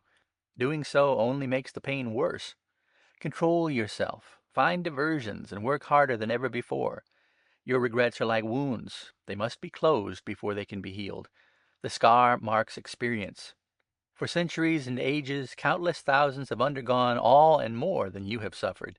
They have met every reverse you have. They have lost every prize you have lost. And they have forced themselves to find courage just as you are finding your courage, and learning to emancipate yourself from worry shackles by eliminating all acts or thoughts that are born of fear or cowardice. You have the power to do this. The trouble was that it has been tucked away in some corner and almost forgotten. You have the strength, but you must dig it up and exercise it. Grapple with your will and shut your mental doors on yesterday. Realize that it is today, and that today is all you can live or control. Fix your mind, center your thoughts on true ideals, and have a single purpose. Do not count on luck or accident to favor you. Chapter 54. Remember, the patient, persistent plodder, rather than the born genius, is the one who does the things. Ask any so-called genius the secret of his success, and he will tell you it was hard work and patience. Get the take it easy idea out of your head. If you try to make life too easy, you will soon find the road is too hard to travel. Ambition, great ideals, right hopes call for effort, exercise, and efficiency. And while these words all commence with ease, yet the words mean just the opposite of the word ease. You can cut butter rather easily, but it is the cutter of wood and the hewer of stone that develops strength. Practice makes perfect, and just as true as you live, old compensation always puts the cap of success on those who have made the good fight. Mere knowing what to do is not the thing that brings results. It is the doing. The nail will not go into the board until the hammer gets busy. You cannot buy genuine things with counterfeit attempts. You may get what you wish, but you must pay for it. To get the best, you must give the best. Half journeys do not bring you to the end of the trip, and it is the last step of the journey that is most necessary. You will not arrive unless you survive. You will not thrive unless you are alive. The road to success goes in the opposite direction to the road to ease. Your path to success has brambles and boulders on the way, but they are there to test your endurance and patience. All this means effort, energy, and endurance. That's the ease you need to bring happiness, not the ease of non-resistance and freedom from work. The woman who leads a life of ease is full of worry and hopelessly enslaved to trouble and discontent, and she never knows what happiness is. A life of ease prevents happiness. A life of ease, effort, energy, endurance, will buy happiness. So gird up your loins, stiffen your backbone, set your jawbone, forget your wishbone, and hit the big road that leads to success, remembering that the toll you pay is work. A life of ease, that's the ambition of the weak ones. You have more knowing, and knowing more keeps you going more on the right road. A life of work for us, where we are free and emancipated from the little jail of worry where we were formerly captives. A life of ease for those who will not learn the truth. But for us, a life of ease, effort, energy, and efficiency. Chapter 55. To every dispute there are not only two sides, but four sides: the inside, the outside, the right side, and the wrong side.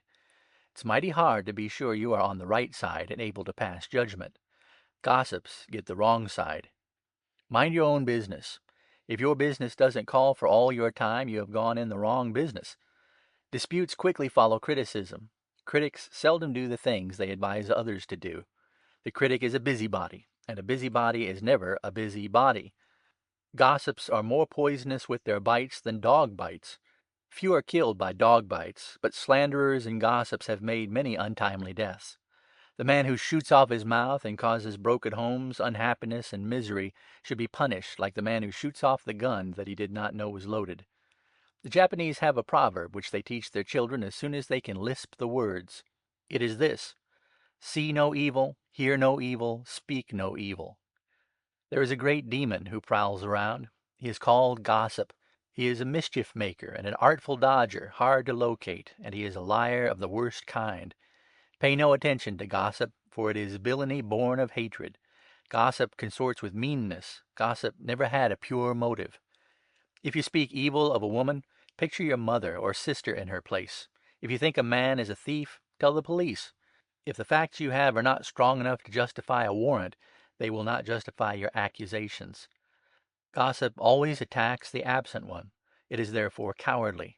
More trouble has been caused by gossip than by any other one thing, except whiskey, and whiskey makes gossip. A big step forward to emancipation or freedom from worry will be the moment you cut out gossip from your habits. The next time you start to speak ill of anyone, curb your tongue, and you will instantly feel the benefit, for you are learning to control your will. Whenever there is gossip, turn the conversation. You will not gossip or speak ill of anyone, will you? You will feel better as soon as you deposit this thought in your mental bank of good ideas. Gossip is cowardly. You must be brave. Chapter 56. He who listlessly drifts with the tide, yielding to every appetite or passion, will soon dash a broken wreck on the sullen rocks that lurk unseen in the river of life. Happy are you who are so constituted that with a steady eye on the compass of truth, a strong hand on the tiller of right, reinforced by determined will, you guide your craft past hidden dangers and worries and storms of imaginary fears, and finally enter safely in some quiet harbor in a position to enjoy with your loved ones the fruits of your life's hard, patient, honest toil. And when the supreme moment arrives, you can calmly, fearlessly go to your eternal rest, content in the thought that the world is better because you have lived, and that you leave to posterity an unsullied name, a noble example, a loved memory, a helpful influence. You want to be lovable and loved. Therefore you must not spread scandal. When you do a wrong, you will hasten to right that wrong. And if apology is necessary, you will show yourself to be big by manfully asking pardon and expressing sorrow for your act. You will not intrude or force your religion or politics or peculiar beliefs on others, but will accord them their undoubted right to have their own honest opinion. You will do your charity without fuss or ceremony, and dress it with cheerful words and smiles. You will not boast of your good deeds, but rather seek to cover them. You will be grateful to your inferiors, respectful to your superiors, and natural with your equals. You will quit telling your troubles. People do not want to hear them, and your telling simply makes you suffer more and bores them. You will not take advantage of or trade upon the influence of your friends. You will not sell your honor for business or profit. You will not ask anyone to do anything you would be ashamed to do yourself. There will be countless things you will not do for money, because you are beginning to understand how little money means, and how few of the good things money can buy. When scandal comes in your circle, you are going to change the subject. When others knock, you will boost. Delicately and suggestively, you can change the tide of conversation toward uplifting topics. When conversation turns to discouragement, to hopelessness of things or conditions, then you will change the conversation toward things of hope and cheer and courage. Do not water the weeds of sorrow, hard luck, or discouragement. You are emancipated. You can eliminate knocks, and you are going to do it by substituting boosts. Speak well of all, or not at all. Chapter 57. You are shaking off the shackles of fear, cowardice, and worry. The cotton is being pulled from your ears, and you can hear the knocking of opportunity at your door. Every hour brings up new combinations, and you can hear the call, and you are beholding promise everywhere. Every day the man who says that a thing cannot be done is pushed aside by some other man who does it. All around you are opportunities. Shake yourself and do things. Keep fishing instead of wishing for things. When you see a black cloud, get on the other side of it, and you will find the other side is bright. You must not be hazy or lazy, neither must you be a dasher and a splasher. Spend your power in making your ideals come true, and do not waste any of your power in making a lot of useless fuss and muss over things. Fix your ideals. Set your will. Avoid lost motion or wasted effort. Work for a purpose. Remember that success comes by inches and not by leaps or bounds. The man who leaps into fame overnight by luck is not as safe as the man who creeps into fame by pluck. Are you not glad your eyes are being opened? Do you not feel hope rising in your breast, where worry once was sitting on a nest of despair, trying to hatch out misery? You have a great chance, and you will be successful in your object, if your object is right. Set your compass, gird up your loins, whip up your willpower, and go forward. You must make a careful inventory of your equipment to find your capacity to do things, but you must not let your egotism be used as a measure of your capacity. You cannot expect to begin where others are content to finish. The oak is fine to look at, but you know it was an acorn, then a tiny tender shoot, and it took many years for it to be an oak. You must get your roots planted and started in solid ground and in proper time. The growing up and branching come later. Real strength requires little assistance and few favors. Strength is developed by storms and difficulties. You must learn to weather the weather. What a poor world this would be if all the people could be strong and great without working. You must face the music. You must start to sow in order to grow. If life were too easy for you, then you would make it too hard for everyone else. The law of compensation is rigid. It does not give out prize packages to those who yearn for lucky numbers, but to those who earn plucky numbers. If you work hard and are patient, if you bob up after you are knocked down, if you keep a stiff upper lip, if you say, "I will," instead of "I can't," then compensation is watching you over the tops of his glasses as he works at his big ledger of good deeds. Everything you do that is worth while he credits to you in the book. So you must be too busy to spend your time looking over the account. Compensation will keep the books all right. Some day you will get a dividend from your patient efforts, which may be more than in dollars and cents. The dividend will be a great surprise to you. Find your gait. Inventory your ability. Do the thing you can do best. Do what you are paid to do, and then some. It is the then some that boosts salaries and promotes men and women. Busy bodies and busy minds bring happiness and kill worry. Busy bodies and lazy minds are beautiful wallow holes for worry. There's plenty of room on top. Clear up to the sky is space and room to grow. The moment you make up your mind to be free from fear, worry, envy, hate, malice, jealousy, nothing can stop your climbing up to a high plane of life where your vision will be clearer. Get your fighting blood up. Awaken your spirit. Begin to drive things. Do not wait for the bandwagon to come by and hop on, but get out into the road and climb up the obstacle hill. Roll the stones aside. Climb over the dead timber. Wade the forbidding streams. Go straight up. When your purpose is honest, you will succeed. Do your very best, and you cannot be downed. Since the world began, success has never been handed out to men, but it has been earned by perseverance, work, energy, patience, and singleness of purpose. Rise up. You have been dozing and dreaming too long. Feel your pulse beats measure time to your footsteps. You go to exercise and work. The tree must be outdoors to season well. So must you. The jumping horse never would learn to jump unless he was forced over the fences. You must learn to jump over obstacles, so do not get tired. You will soon develop more strength, and the practice is making you perfect. When you rowed a boat the first time, your hands blistered, but you kept at it until the blisters grew to calluses and protected your hands from further blisters. Keep on. That's it. It isn't the size of a man's legs that determine whether he wins the race. It is the amount of his grit, and it is the last steps he takes that count. I will. That is your cue. Do not look back. The past is dead. Today is your time to start, and the test of your grit is your determination and patience. You are going to win. Go forward. Chapter 58. And now comes my personal regret, which is that I have so many more things I want to say to you, which I must leave unsaid because the die for the size of this book is cast, and I must finish and give you in terse sentences ideas that I have outlined as text to write chapters on. The printer awaits, and I must call a halt. You have traveled along with me, and I hope you will read these boiled down truths and enjoy them. Pointed truths.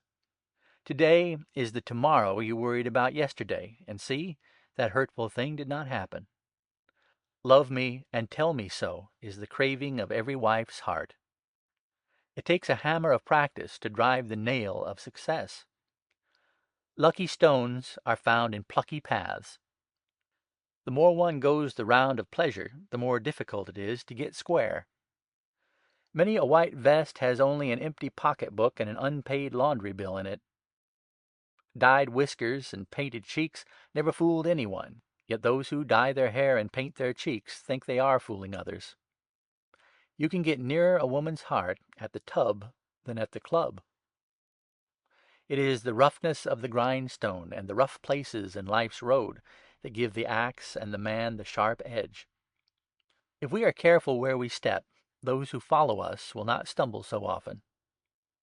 Cultivate and develop an iron will, but do not use pig iron, neither let the iron rust from disuse. Men and fish get into trouble because they do not keep their mouths shut. Killed by kindness never appeared on a tombstone. One of the greatest gifts in the world is the ability to say no. A good memory is good, and a good forgettery is very good. Men and pins who lose their heads are useless.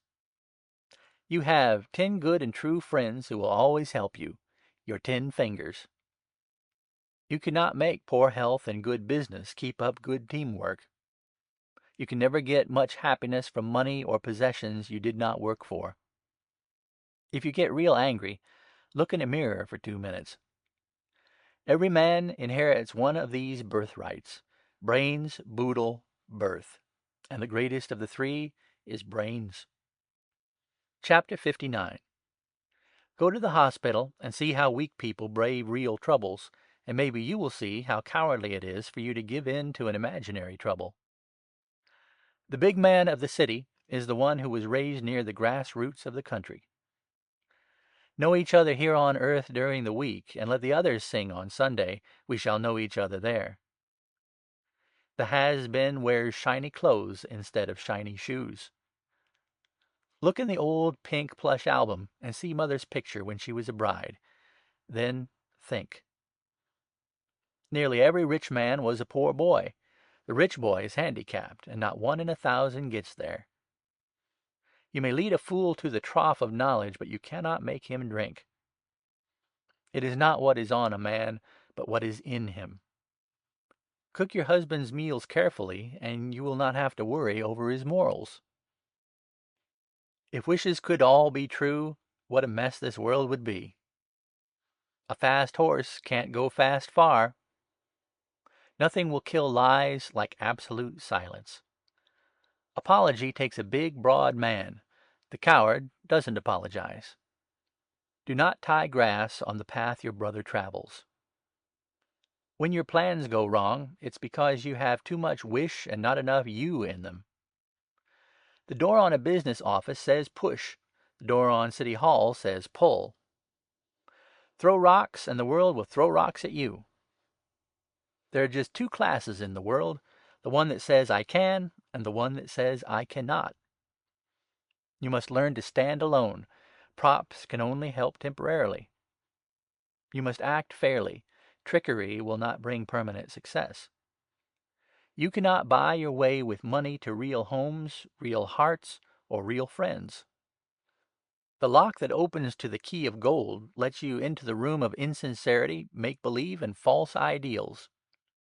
Do not hope for progress, but hop for it. Make up your mind that you want uplifting thoughts, good ideas, noble ideals.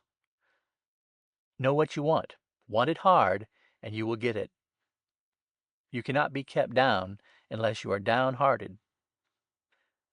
Easy problems are not worth notice. The big prizes are only given to those who win by great effort, persistent energy, and determined patience. Do not lose faith in yourself. When you feel run down and played out, it is your mainspring, not you.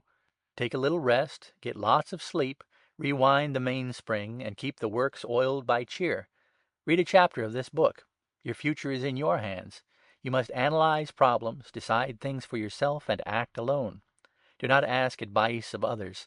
It weakens your own powers and makes you uncertain in your actions. People will advise you the way you want to be advised. Advice from others is no help. Strong men go it alone. Pep will give you the ability to go it alone. It is you who must solve your problems. Keep this ever in your mind. The world is busy. Everyone is occupied with his own affairs. Others will shun you if you go to them with hard luck tales or seek them for advice. Be your own counselor, adviser, and director. Keep close to this book. Every page has a help, a weapon, a power, but you must do the wielding. Every truth in this book comes from experience, and every suggestion is based upon truth. Chapter 60. And now we come to the parting of the ways. The writing of these pages has been a great pleasure to me. I have felt all along that this message was personal, and in closing, I feel myself floundering around for a something that will express the personality and make the parting temporary only. I want to be with you again. Reread this book. Absorb a chapter or so every few days. Keep the book ever near you like a friend. Keep alive the suggestions and sustain the good thoughts. Keep your mental equipment in fine trim.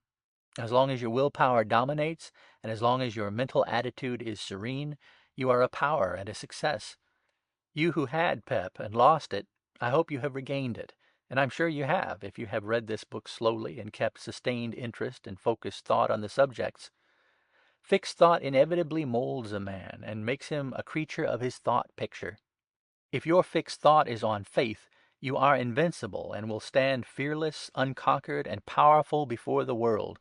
If your fixed thought is on fear, You will stand cowed, fearful, hopeless, and miserable before the world. Stand four square before the world, a pyramid of potential strength. Be superior to the changing winds and clouds and storms that pass.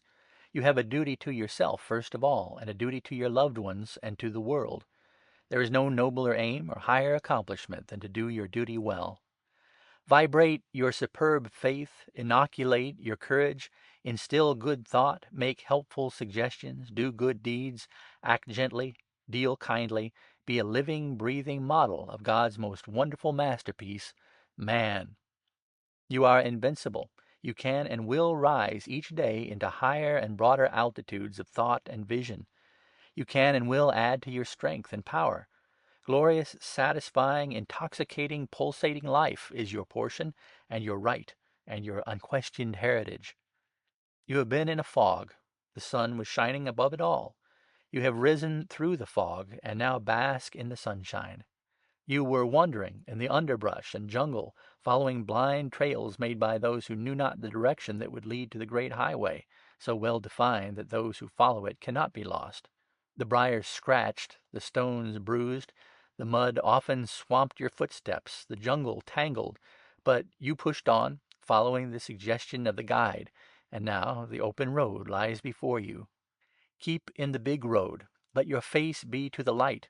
Tune your heart to harmonize with the joyous song of life. Unbounded confidence and courage will develop, and all the horde of fear thought will skulk behind the bushes and briar patches as you pass triumphantly by.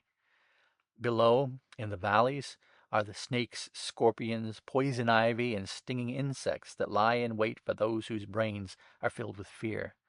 Above are the velvet-throated songbirds that fill the air with gladsome notes and cheery music as you go along the great road with your staff of confidence as your strength, with your head up and your ears open. By day, the golden sun of courage, by night your bright star of duty light your pathway. The way is clear to poise, efficiency, peace, pep. The pleasant zephyrs of kindness, love, and sympathy play on your face. The world glories in you and is the better for having seen you. Keep on your way. Look up, not down. If I have, by suggestion, logic, humor, or example, helped you to get your thought habit fixed on faith, courage, and confidence, if I have awakened you to realize your own power within you, if I have guided you on the great open road to happiness, then the writing of Pep has been well worth while. And so, from my heart to yours, here is our parting. Mitzpah, love, Rosemary. Recording by J.A. Carter, www.pleonic.com. End of Pep, Poise, Efficiency, Peace, by Colonel William Crosby Hunter.